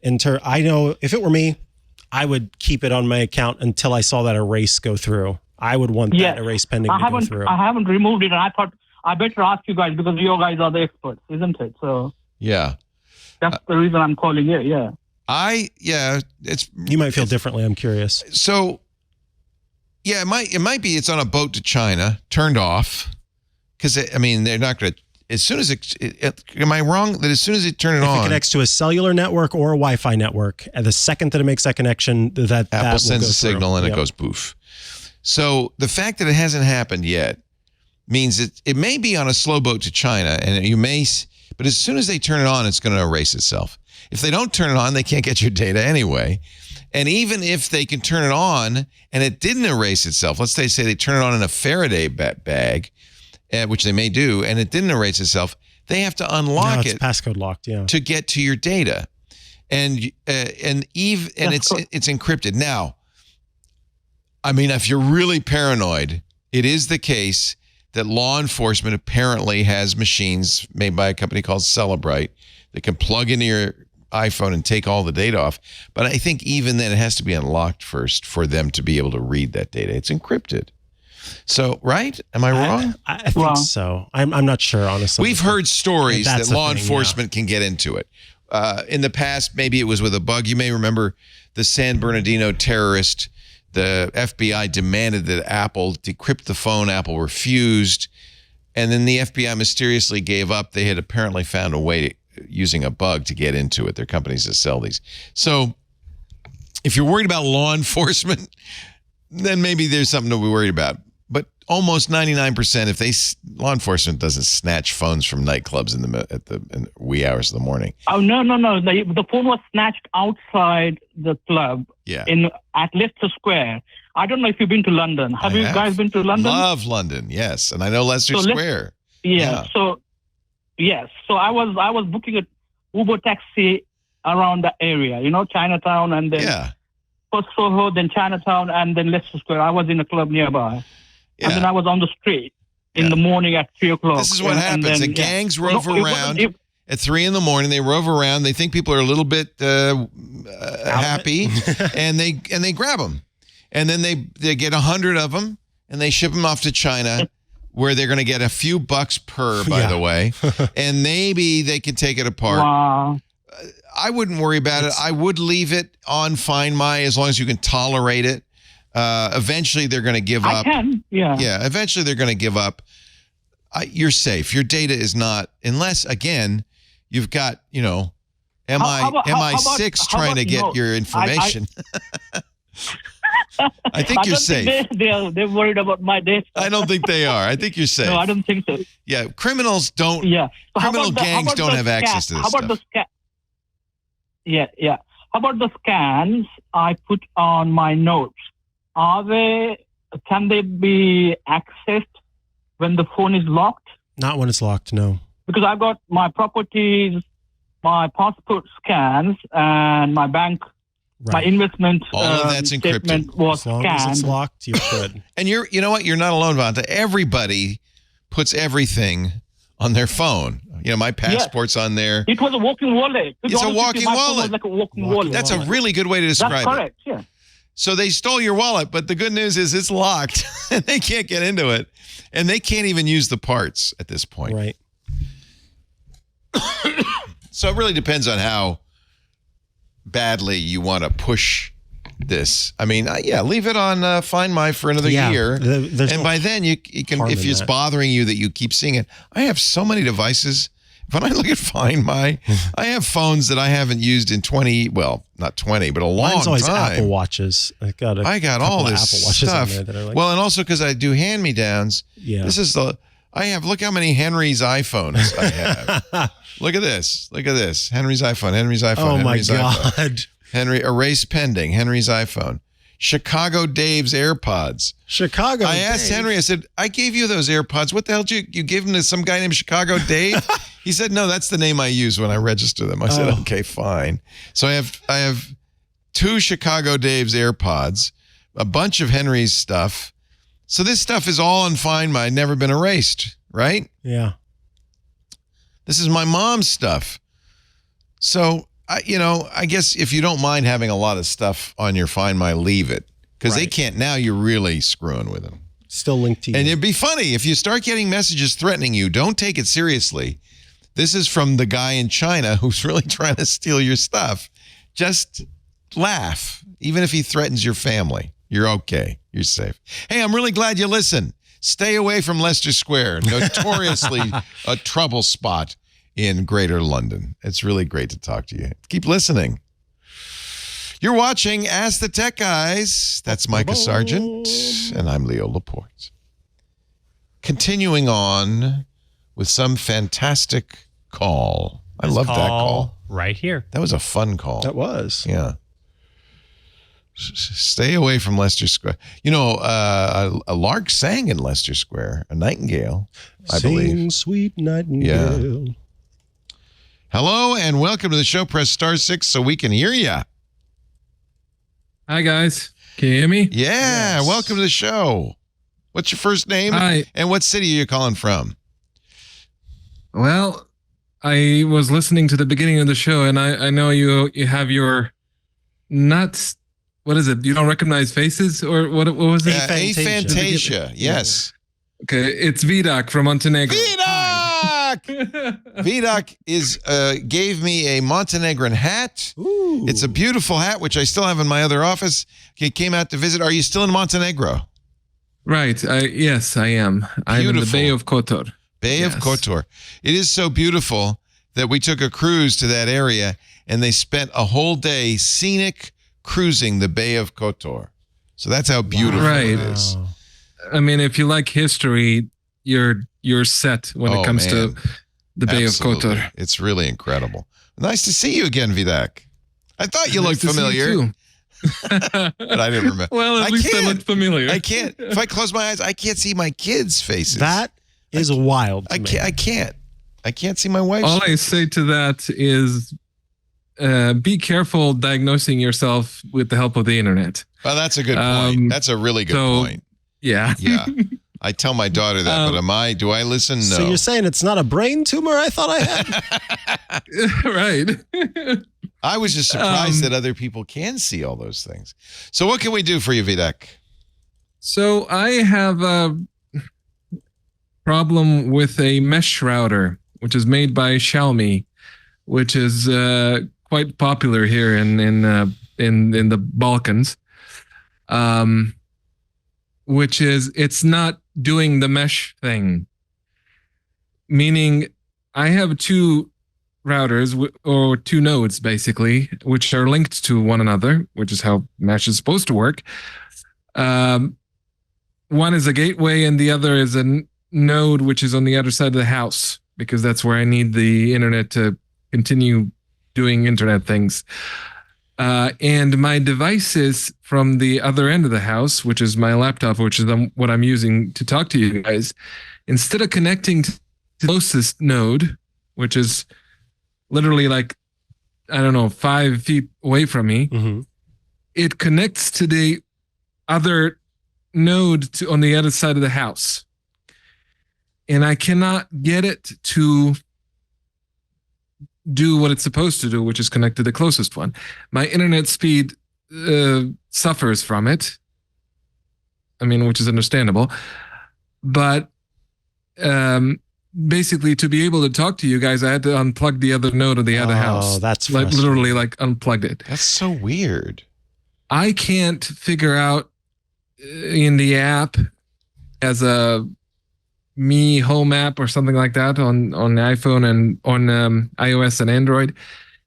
There is no such thing as, I was looking for something like, I don't know, Wi-Fi steering or something like that. Right, yeah. Band steering, yeah. At least I can't find it. So do you guys have an idea how to solve this? Why is it joining the furthest node?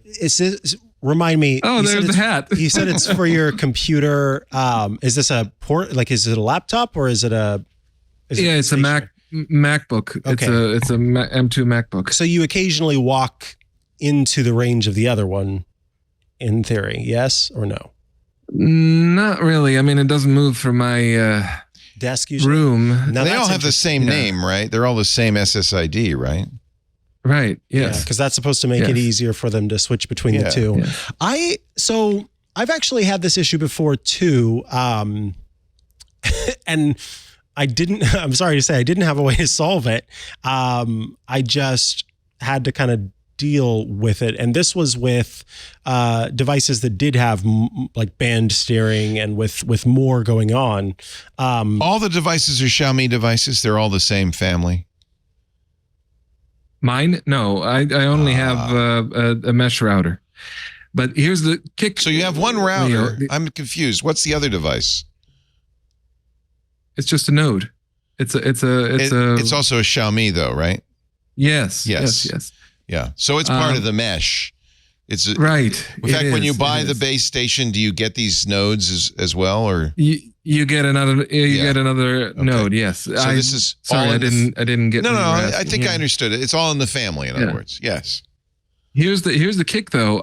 Before buying mine, my mesh system, I tried the same exact system. I borrowed it from a friend my neighbor. He was like, well, before you buy it, try it and see if it works. It worked flawlessly. Oh, dang. Like no issues whatsoever. And then I buy mine and then does, well that. Okay. That could tell you something. That could mean that there's something going on with the router firmware. Have you tried reaching out to Xiaomi about it to say, hey, I think mine isn't working, and they could maybe replace it?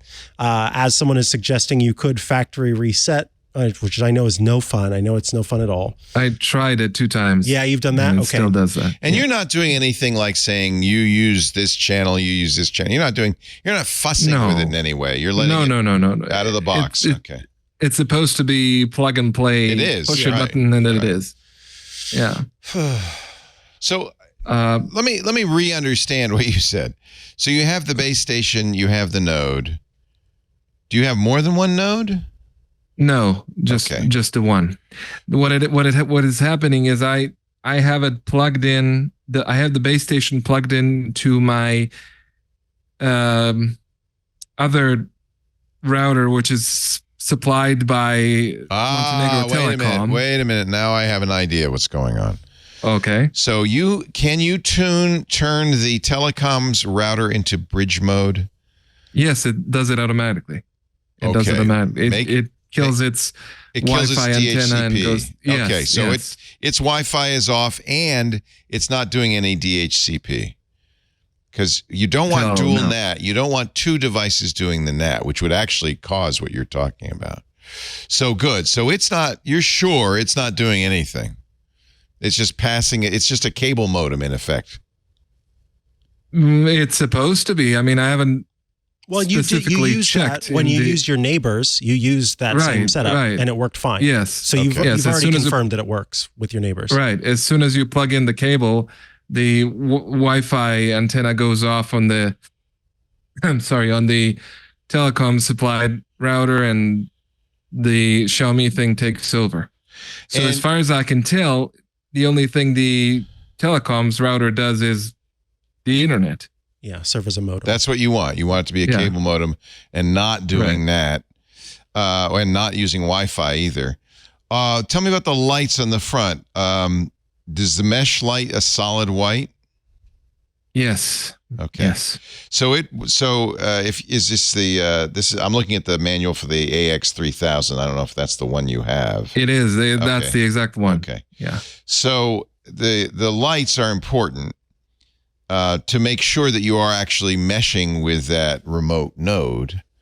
Right. So when you first turn it on, you see it blinking slowly as it discovers the satellite, and then blinking quickly when it's pairing, and then it should be solid white when it's connected. So that tells us that the node is connected and is in theory providing internet. I'm wondering if there's something wrong with the node. Like it's thinking it's doing its thing, but it's not. Because you have to unplug the node to be on the line with us, right? Right. Yeah. But currently, as soon as you plug in the node, yes. What happens? Yes. It just dies. No, my internet speed is 64 megabits down. Yeah. And something or other up. I can't remember it, but as soon as I plug in the other node, my internet speed goes from 64 megabits a second to like 3. So I think there's something wrong with the node. Can you borrow your friend's node? Not the whole thing, just the node. I could try that, actually. Yeah, I wonder if there's something wrong with that node, that it's not. So the way a mesh system works, it's a little bit like the old Wi-Fi extenders, except better. The old Wi-Fi extenders cut the bandwidth in half because half the time they were talking to your computer, half the time they were talking back to the base station. So it was like a handoff device, right? The only difference in a mesh router like your Eros or this Xiaomi is it has a separate back channel. So it's always communicating with the main system and then independently communicating with your laptop instead of this it's going full time. That means it should be full speed. However, sounds like something's wrong. It may be also the placement of the node. So it's not getting a solid back channel to the main master. So another thing that you might try before you borrow your friends is putting that node somewhere else. I did, and also the current placement is where my friend's I understand system used to be. And I also tried moving it around the house. It didn't same fix thing. It. I think the node is bad. Try it with your friend's node. If you get the same problem, then that's worse. The base station's bad. But so you understand the problem. There's two potential places. It could be the node communicating with the base station isn't getting full speed connection. It could be the node connecting with your laptop isn't getting a good connection. So there's two places where it could be slowing down. And that both of those would be a broken antenna or, something wrong with the node. I mean, unless something happened in shipping. It can happen. God knows. Yeah. Right. God knows, right? It can happen. What was that you were saying? Stray solar particle. Cosmic. People mock me when I say that. And you shouldn't mock a guy with a Montenegro hat on. Amen. Is this the standard headgear in Montenegro? I'm just curious. It's traditional headwear. It's not worn every day. It's just traditional. For special occasions, like talking to Vidak. So, but people mock me, but it is true that we are, as we know, because of the coronal mass ejection that just happened a couple of weeks ago, we're constantly bombarded with cosmic rays, solar particles. They hit your computer and they cause errors. In fact, no less than the actual Linus Torvalds has said all computers should have error correcting RAM, because that's the source of a lot of computer crashes, is cosmic particles causing errors in the RAM, flipping a bit, and the RAM not detecting it. So I rest my case. I look like a judge. Well, do the judges wear this in Montenegro? Could I use that if I don't get an A on a test? Yes, it was a cosmic ray. Yeah. So Vidak, I think there's literally some hardware issue. I don't think it's anything else. Well, if it's a cosmic ray, I can't really do anything about it. But Xiaomi can maybe replace the node for you. I mean, I'll try that. Yes, they should. At least go get your friend's node and just say, "Can I just?" Right, that's a good idea. I didn't think of that. Yeah, and that way you can at least narrow it down. I bet you're gonna have the same problem. If it's the same problem, then it's the router. The base. If it goes away, it's the node. Hope it's the node, because you can get another node easy. Right. Before I hang up, can I ask another question, which is hopefully easier? You can ask any question you want, Vidak, because as long as I have the Montenegro hat on, you're in charge. Okay, good. Look at that. Okay, I have a friend. I hope she's not watching the show, because this will ruin the surprise. I guarantee you, she's not watching the show, Vidak. Go ahead. Well, I don't know, but she does. She records Instagram videos for clients. Oh, fun! Meaning she records other people being in front of the camera for her client, and she asked me what she wants to get a lavalier style microphone to clip on to the host's shirt and record it that way. I advised against the $25 Chinese knockoff microphones. You're smart. Yes. I am thinking of getting her as a surprise for her birthday a Rode mic. I was just going to suggest that. Yes. Strongly. What is it? The Wireless Pro or the Wireless ME. Yeah. These are as good as you can get for a lav. They're a little ugly because they're not little lavs like you see on TV. They're squares, but they do a nice job. And would that work with her iPhone? Yeah. I mean, I'd probably get a, what is it? Something TRS to Lightning or something like cable. Is that what I need? No, I don't think you need that. I think it. Bluetooth. Bluetooth. I think it pairs. Bluetooth. I think it pairs to the phone. I don't know. You'll have to look. See, there she is. She's shooting with an iPhone right there. By the way, 32-bit float, which is great, which means you cannot clip on this thing. You can clip the hardware, but not the software. And I think they have what I think is they have an app for the iPhone that you run on the iPhone. And that's good. Yeah. I mean, in every case here, they're showing people using it with an iPhone. So it does have an analog. So my idea is good. Okay. It has analog and digital output. So if she has a modern iPhone, you said Lightning. You'd have I mean, she's got a iPhone 15, I think. Oh, and she's got USB-C, so it connects directly. It has a USB-C connection. So my idea is good. All right. Very good idea. Your idea is excellent. Well, Vidac is one of Vidac is an example of one of the blessings that I have and you have from doing Twit over all these years. We have friends all over the world, and I always love hearing from you, Vidac, and it was great visiting you. You really are a blessing to us to know that you're there listening in Montenegro. It's great. Thank you, Vidac. Well, thank you, guys. I like calling the show. So you're always welcome. Yeah. Can I take the hat off now? You can. The lifting of the hat. I love this hat, though. It's so very cool. Yeah, isn't it? I'm glad you like it. It's got your name in guys. Yeah, that's right. Is that so I wouldn't forget who gave it to me? Yes, I was John's signature. Jammer B did the same thing. He gave me an antique telephone. He wrote his name on it so I wouldn't forget him. No, I wrote your name on it. Oh, okay. Well, same idea. That's good. I wish I did that with everything people donated. Thank you, Vidac. It's great to talk to you.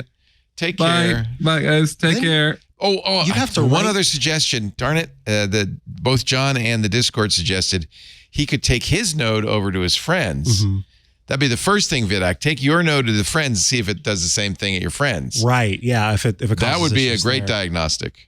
See if you have the same problem. The reason I'm hesitant is because RF is just voodoo, and there could be something weird. And exactly. You never know what's going on. But you were smart to borrow your friend's system first.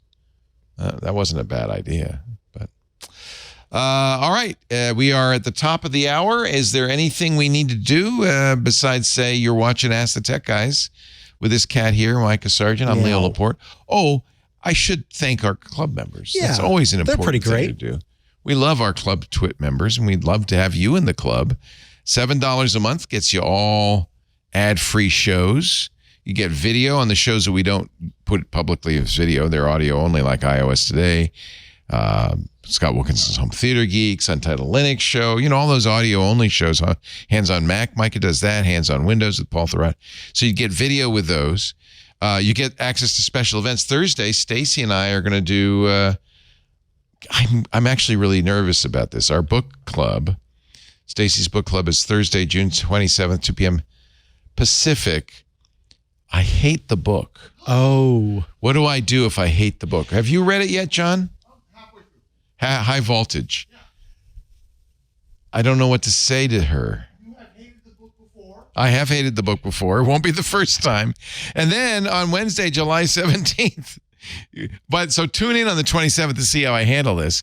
And then Wednesday, July 17th, Micah's Crafting Corner. Yeah, we had our first one. Thanks to John Ashley for joining me. What did you craft? Lego? Yeah, he was working on some Lego. Nice. I was doing some crochet. Dr. Mom Grandma stopped by. Oh, she's a real crafter. Knitting she was doing. A premier knitter, yeah. And it was a great time, and we're going to continue to kind of play around with things and see what we do. So I think the club is such fun, and it really helps us meet our bottom line requirements. And we just love having you in the club.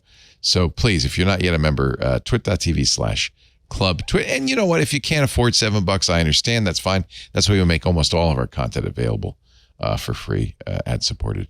It's just the ads aren't supporting it as well as they used to. It's kind of it's tilting, it's leaning it's like this. So if you imagine the Twit network has two posts supporting it. One of them, well, actually three. So there's the advertisers, there's our wonderful community right here in the middle, and there's our club. And there's a club. And they hold it all up. But the advertisers have slowly been letting down their portion of it, and you can't stand up on two. We have a great audience and we have a great club, but so the club is, I guess, really going to have to beef up the that analogy doesn't work. No, I need a third leg. Anyway, okay. Some sort of tripod situation. I tried. You kids. did. You were halfway there. It was so close. Johnny Jet is not here, right? He will be back next week.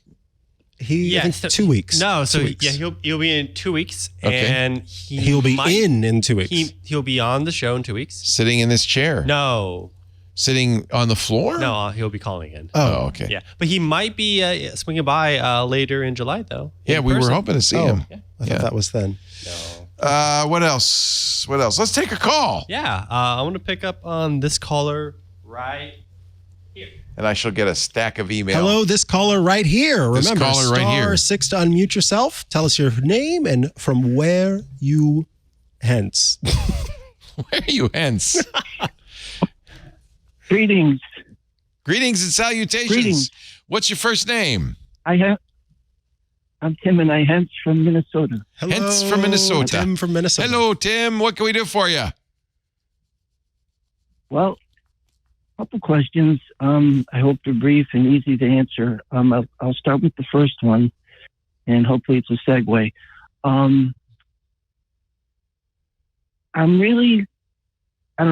I'm baffled by the fact that Apple puts out its mass privacy efforts, and especially in every way on its mobile devices, and yet the various items that you load on your phone that they provide you through the App Store, seems like all the apps are basically Trojan horses to collect your data.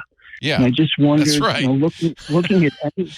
looking at any app that you download from the App Store, if you go into the privacy settings and see what is collected, you can go page after page after page, say on the Facebook thing of what is collected, and just wondered, why do they allow that? And isn't there like an electronic moat they can create around these apps to keep them off the rest of your information on your phone? So why they allow it is because it's kind of precedent. Apple would say if you didn't put any apps on your phone, it'd be nice and private. Right. And they provide with most of the apps you need. All you need is it's right there. Stop using. So I just do don't know use people who third-party never apps. install an app on their iPhone. But yeah, the precedent was kind of set because, especially in the beginning, those apps were not phoning home because they wanted to profile and get information about you to market to you. But in many ways, the first reason that all of that stuff was installed was to see when an app started misbehaving, when there were crashes, so that the developer was able to fix it. And then over time, that kind of knowledge has morphed into becoming so much more. I want to recommend a third-party app of all things. It is an app called OneBlocker. And OneBlocker I use that started out as a simple content blocking app that basically allows, whenever you're in Safari, to stop ads from loading, to stop trackers. But what OneBlocker has added is an actual firewall setting that is installed at your phone's level. And if you enable this firewall, it will stop apps across your entire phone from being able to phone home. And so while Apple's internal system, that thing that you went to see how all of those apps are phoning home, only tracks when they're doing that, OneBlocker will actually let you completely block those apps from being able to phone home. Because again, what it does is it installs what's called a provisioning profile, essentially. And all that does is at the system level, it says, here's what's allowed out, here's what's not allowed out. It's a firewall. It's a firewall for your phone. And so apps aren't able to do that. Now, it has been my experience that some apps run into issues loading certain content. So you do run the risk of those third-party apps not working exactly how you expected them to, and you may have to turn it off in some instances. But if you are truly concerned about those apps phoning home, OneBlocker's firewall is a way that I have been able to block app trackers. You ask a really good question, which is Apple claims to care about our privacy. Why don't they stop this? And remember, they did add this thing called application tracking transparency more than a year ago. It was a switch. In fact, every time you install an app, you'll see a pop-up from Apple saying, do you want this app? Do you want to allow this app to track you across other apps? And you can say yes or no to it. most people, the last time I saw it, it was something like 80% of Apple users say, no, you can't. Apple, we got such heat for this, including, by the way, from the United States Congress. Facebook said that cost us billions of dollars a year. People were very upset about this. And that was, by the way, the smallest little thing that Apple could do. It didn't prevent apps from tracking you themselves while you're using the app. So, yeah, I think Apple would probably love to do this. But remember, some of this stuff is for functionality. For instance, you could say, well, Google Maps tracks me everywhere I go. Well, yeah, because Google Apps needs to know where you are in order for it to give you a map and navigation. So the fact that Google collects that information, Apple can't really stop them. They have to have location permissions turned on to use Google Maps. So a lot of this is that these apps require this for functionality. Nevertheless, as you point out, I mean, Facebook gets in a lot of trouble for something they call behavioral advertising. That is advertising based on what you do online.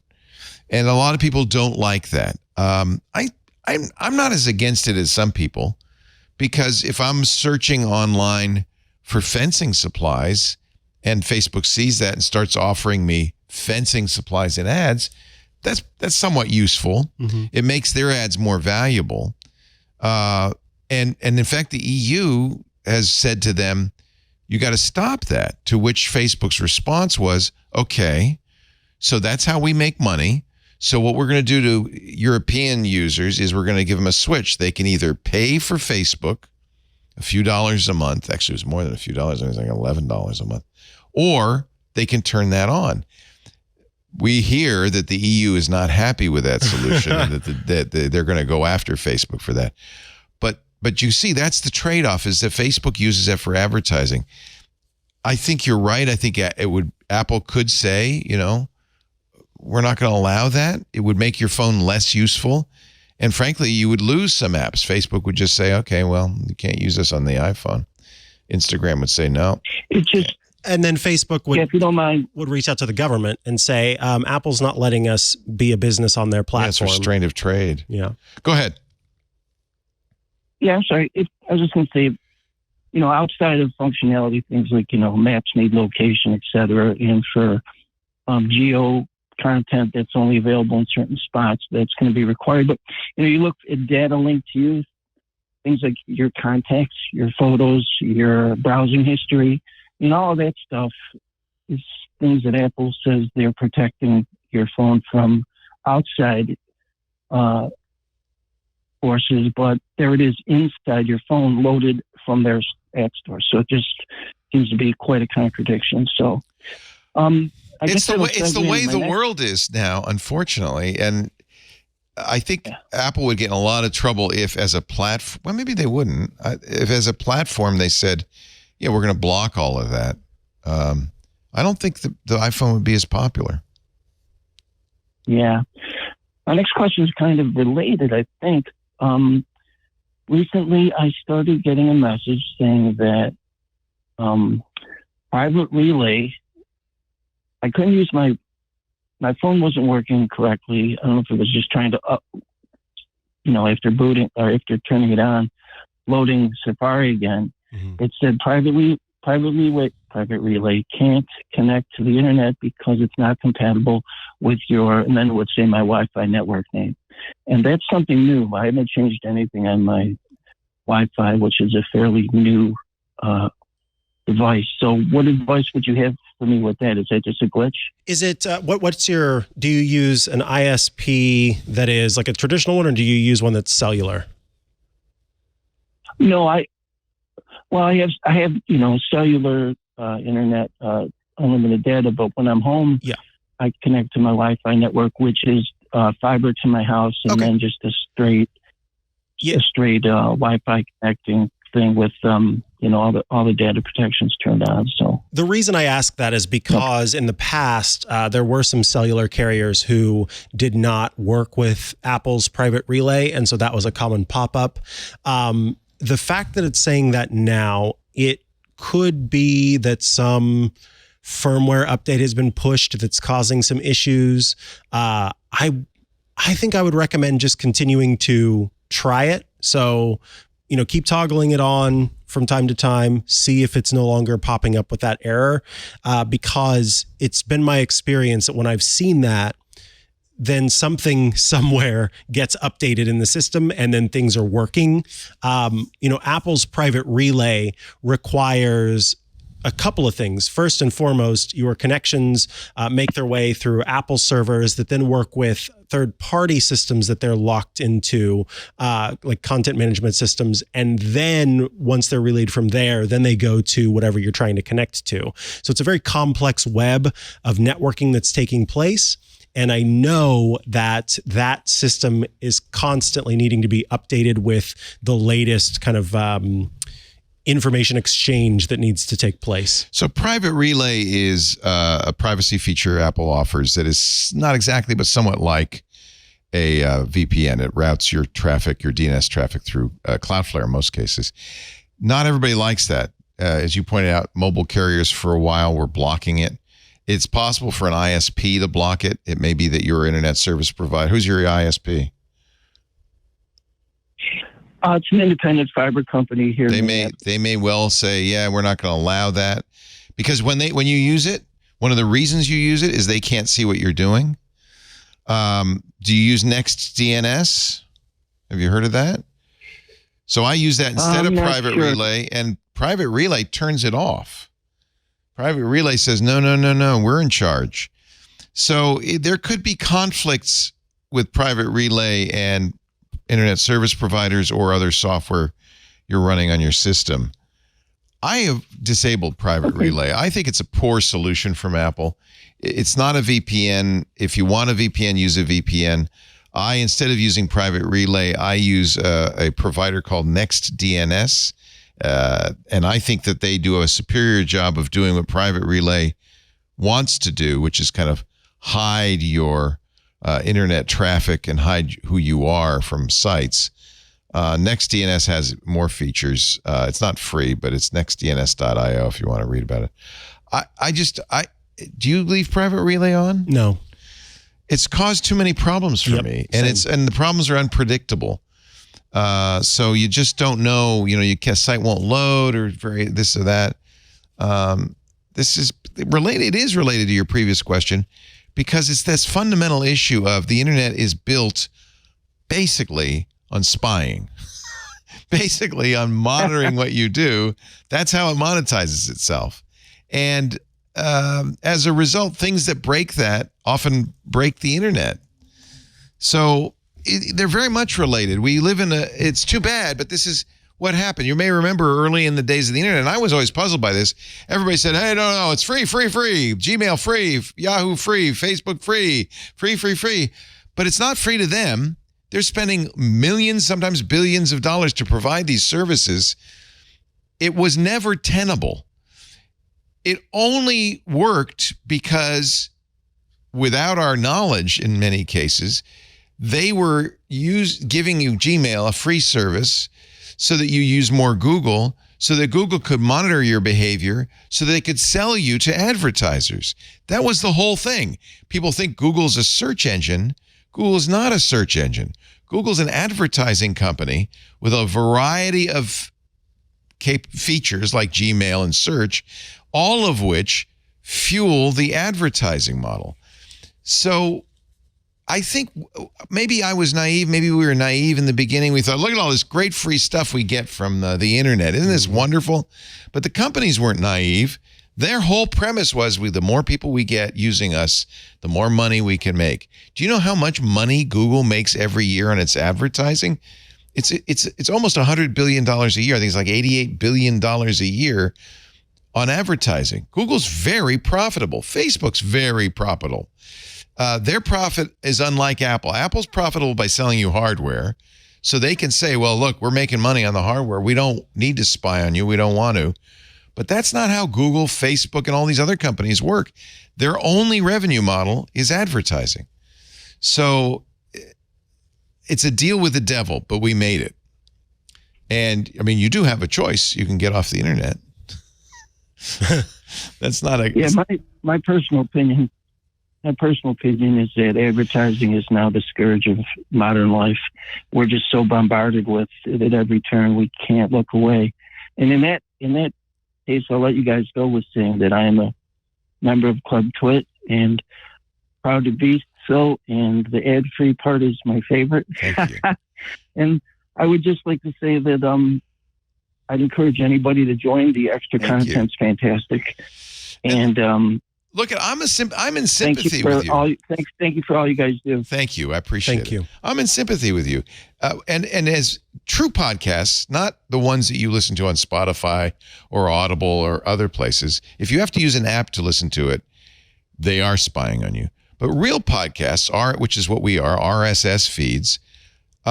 We don't know anything about you. We only know the IP address you download the content from. That often is useless because, if you're working at a company and using the company's IP address, or if you're on a cell phone, that's actually a big problem for us.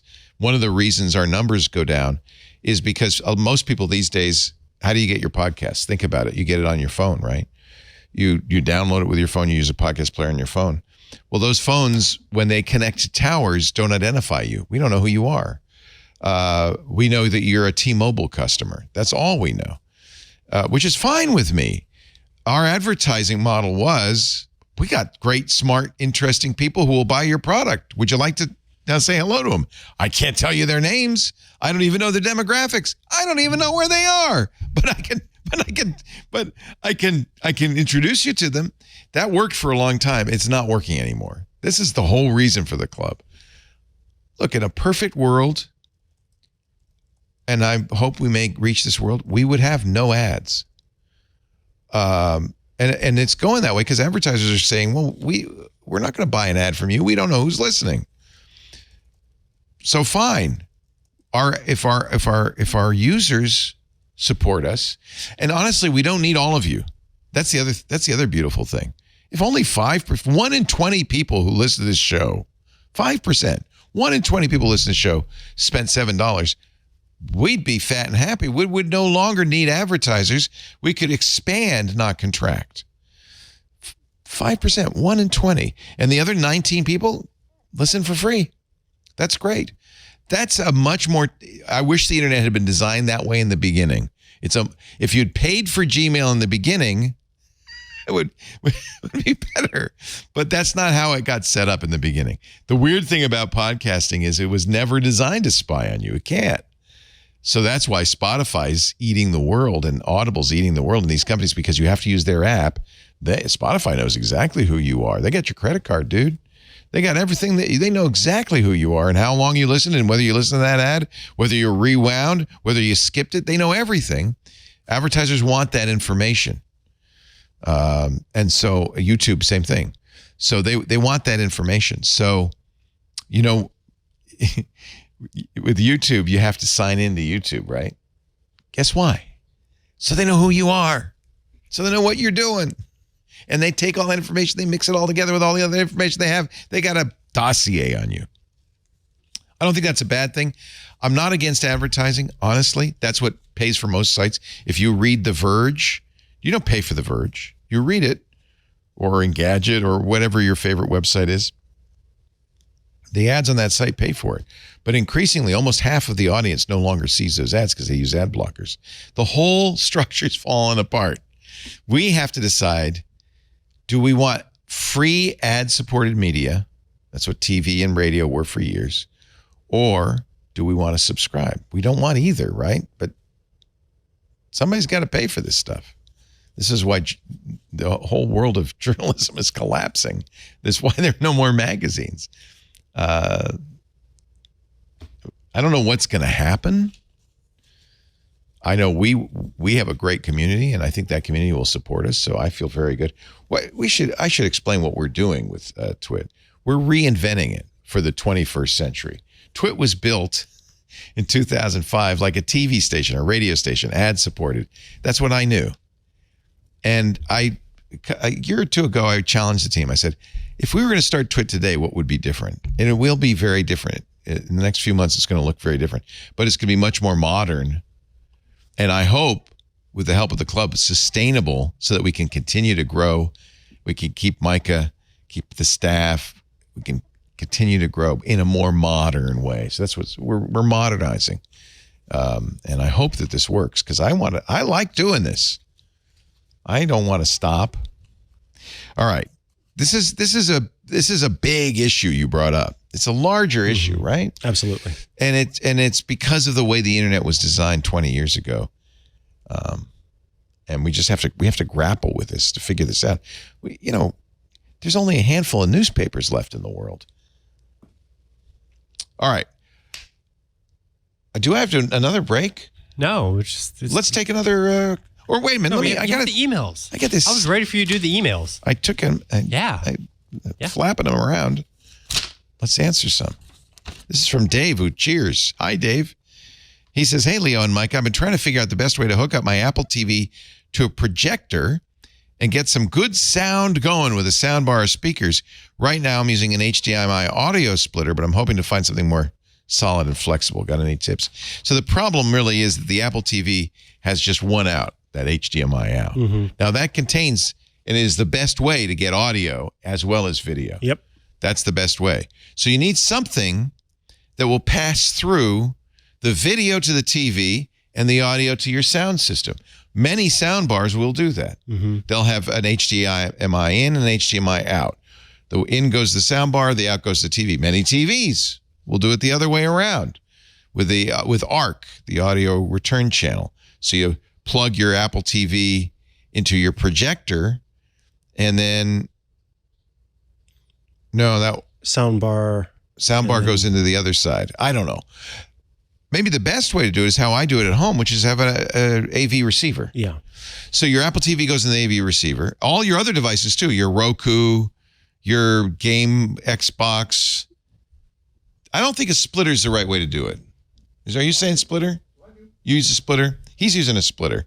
I think it's the best way is to go an AV receiver because the AV receiver then has HDMI out to the TV.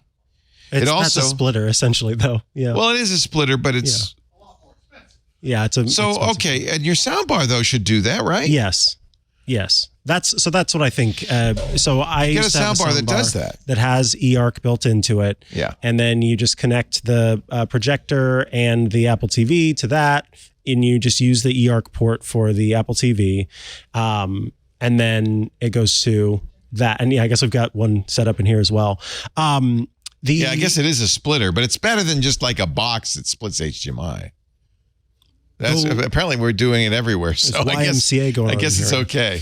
That's how we do it. So go ahead. The other thing that you can do, but it's just something that I never recommend because I know it's costly, is yes, HomePods can serve as an output. Yeah, I don't know if that's the best sound. No, I didn't say it's the best. It's just an option. So let me look just here. I'm going to look at the Vizio 5.1 sound bar. Let's see if we can get a picture of the back, because I want to see what the ports are on this thing. Well, they're not showing you. Oh, is that the back? I can't even see. So while Leo's looking, it'll have two HDMI ports, right? Yeah. Yes. In theory, but they're not on the back. I don't know where they are. Oh, maybe they're in the sub? No. It should have two HDMI ports. Okay, thank you for the stickers. Oh, I think that was the one, wasn't it? Was that the one? I saw a USB and then... Okay. It's just the... So, to TV, so there must be an HDMI somewhere else, right? That you plug in...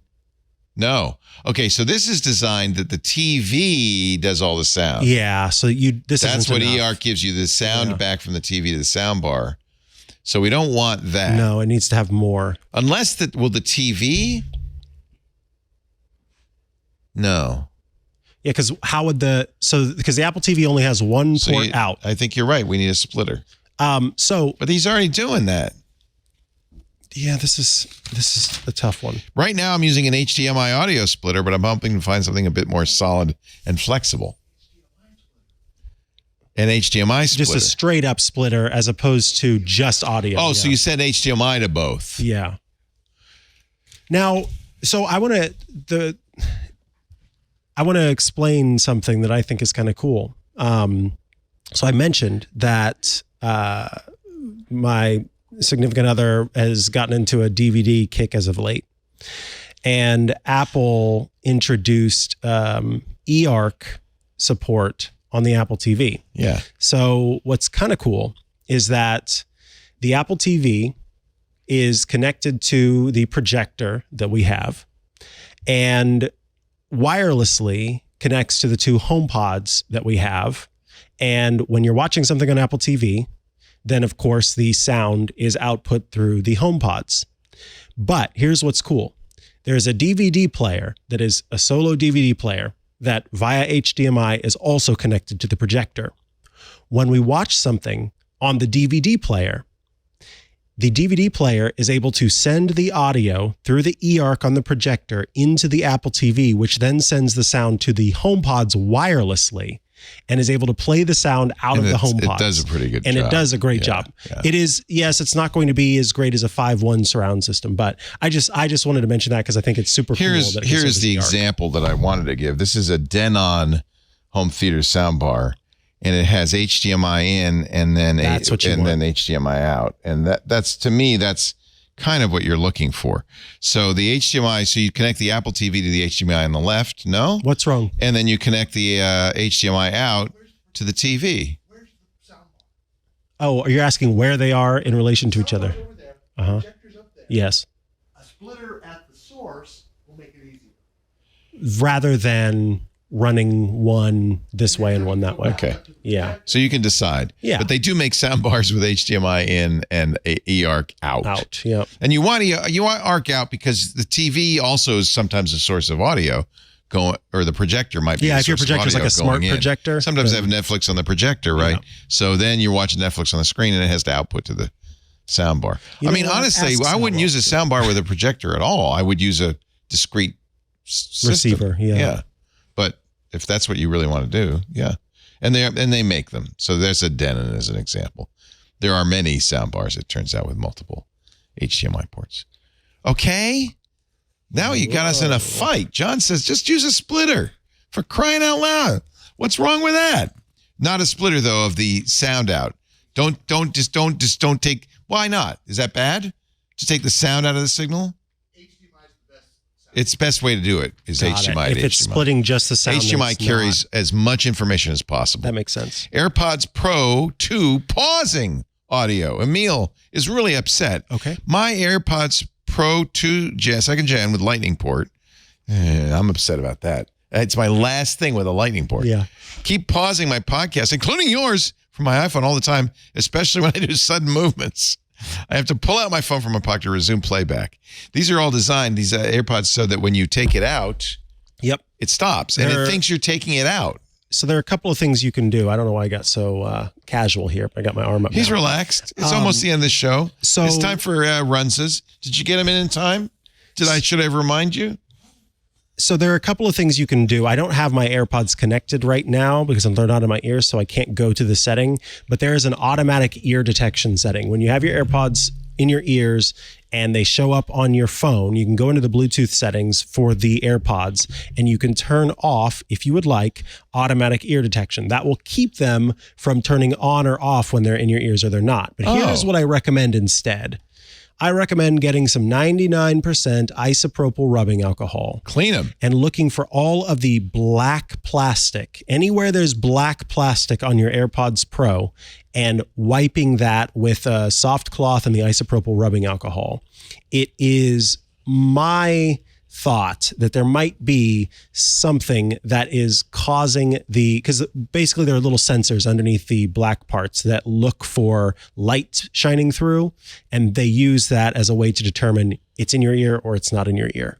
And it sounds to me like it's not getting the full understanding of what's going on, so cleaning it can help. I don't remember, it's been so long, but when you get your AirPods, don't they do a test to see how good the seal is? How they fit, yep. Mm-hmm. And that's why. Yep. And so maybe you don't have the right tips, you get a variety of tips. That can also make a difference. You want to go through that test, make sure it got a good seal, because that'll give you the best base. But it will also make sure that they aren't especially if they're too big, then you're giving a lot of room for the stems themselves to move around, and that might be causing it if it's touching you. Yeah. Yes. Yeah, that could do it. And again, yes, thank you, Evanescence Photo. I don't say 99% just because that's the number I chose. Do not use 70%. 99% isopropyl alcohol only, because that means it's only 1% water. And so you're not going to run the risk of causing damage to it with that. On the other hand, if you're trying to disinfect, yes, if you're disinfecting, use 70%, because 99 is too strong, and the alcohol evaporates before it can serve its purpose. So, and often they it's not just water; they put glycerin right there. Yeah, that's more for skin protection. Yeah, protect your skin. So that's an interesting fact. Fun fact: clean with 99%, disinfect with 70%. There you go. Can you keep track of that for us? Because I've already forgotten. I hope you don't forget us. We are here every Sunday, right around 11 a.m. Pacific, 2 p.m. Eastern Time, 1800 UTC. You can watch the live stream at YouTube, youtube.com/twit/live. By the way, part of this modernizing of Twit will bring us to more streams, so you'll be able to watch in more places. Details to come on that. I'm very excited about that.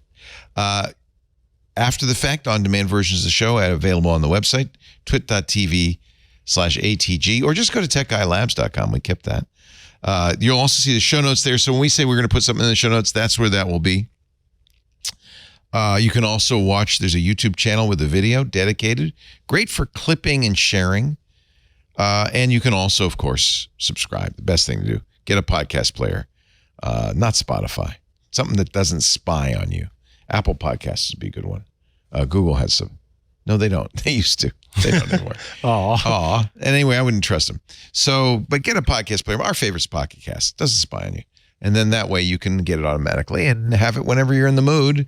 I want a little Ask the Tech Guy fix. And you'll have it. It'd be right there on your device.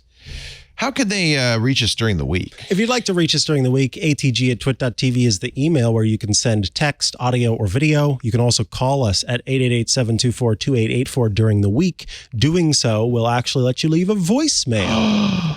And So we'd love to get fancy. your voicemail. So fancy. So fancy. Micah Sarge is going to be back on Tuesday with iOS Today. Indubitably. You'll also be back on Thursday with Tech News Weekly. Mm-hmm. And that's also when the club shows publish, Hands on Mac, and the episodes of iOS Today published then. I'll be back Tuesday and Wednesday, but also Thursday for Stacy's Book Club. Oh, and I guess I will be. You'll be on Windows Weekly on Wednesday. I'm taking a morning off. Yeah. We'll see you when you're back. So I'll be back for Twig on Wednesday afternoon, but Micah's going to do. Thank you. I appreciate you doing that. I look forward to it. Windows Weekly for me. Is there any other business we need to take care of? Join the club, twit.tv/clubtwit. Just one more important business. Yes. It's Runza time. Runza time. Thanks to John Ashley, our producer and technical director, John Slanina, our studio director, and Burke McQuinn, the Runza baker, for making this show possible. And never forget Lily, the Runza eater. He even rewrapped them.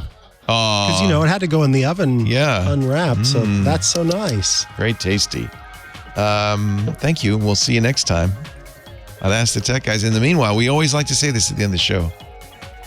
Have a great geek week. Yay. Bye-bye.